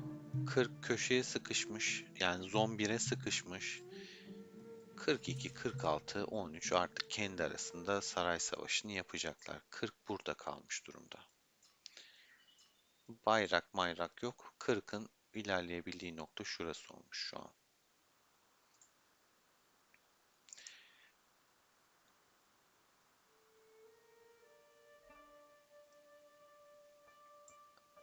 Onun dışında bir arkadaşın şeyini unuttuk yanıtlamayı. Yabancı bir arkadaş yazmış. Ne demiş? Hard difference. Puan farkı. Puan farkını göstereyim.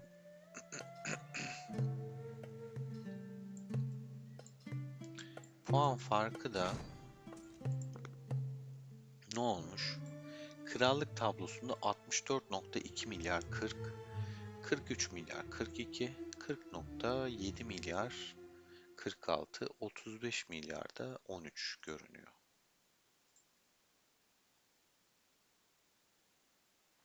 Mr. Dead Dart. Mustafa, yes.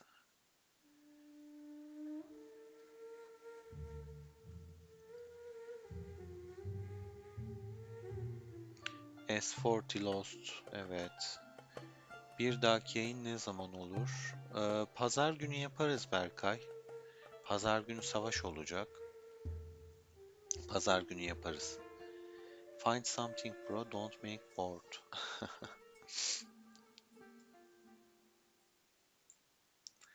Yani ne bulalım?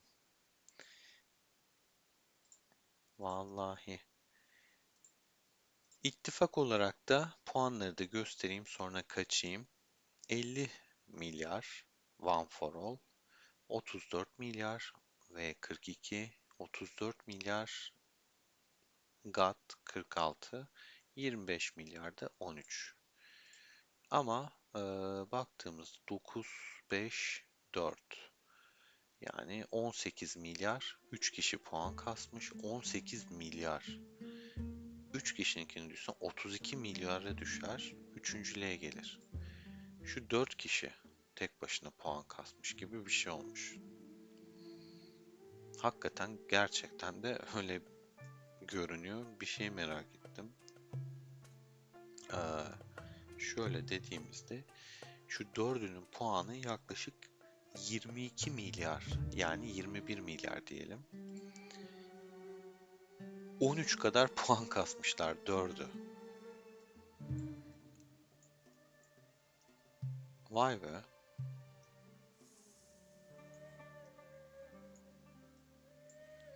Ya şöyle bir haritada bu arada diğer arkadaşların hakkına girmek istemiyorum. Puan kasmak gerçekten zor. Çünkü keseceğin adam bu adam yani. Keseceğin adam bu adam. Bu adam, bu adam, bu adam. E, bunları kesemezsin. Doğal olarak puan kasamıyorsun. 40'taki hani diğer arkadaşlar şimdi puana bakınca abi 4 kişi kasmış. Diğerleri ne yapmış? 200 kişi ne yapmış? Ne kadar puan kasmış 200 kişi? Demeyeceğim. Çünkü rakiplerini kesmekte zor. Bunları da kolay kolay kesemezsin. Beni dinlediğiniz için teşekkür ediyorum arkadaşlar. Kanala abone olup beğenmeyi unutmayın lütfen. Destekleriniz kıymetli.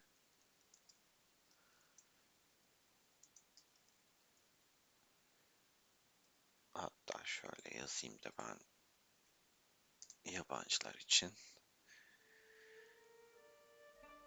Kendinize çok iyi bakın. Hoşça kalın.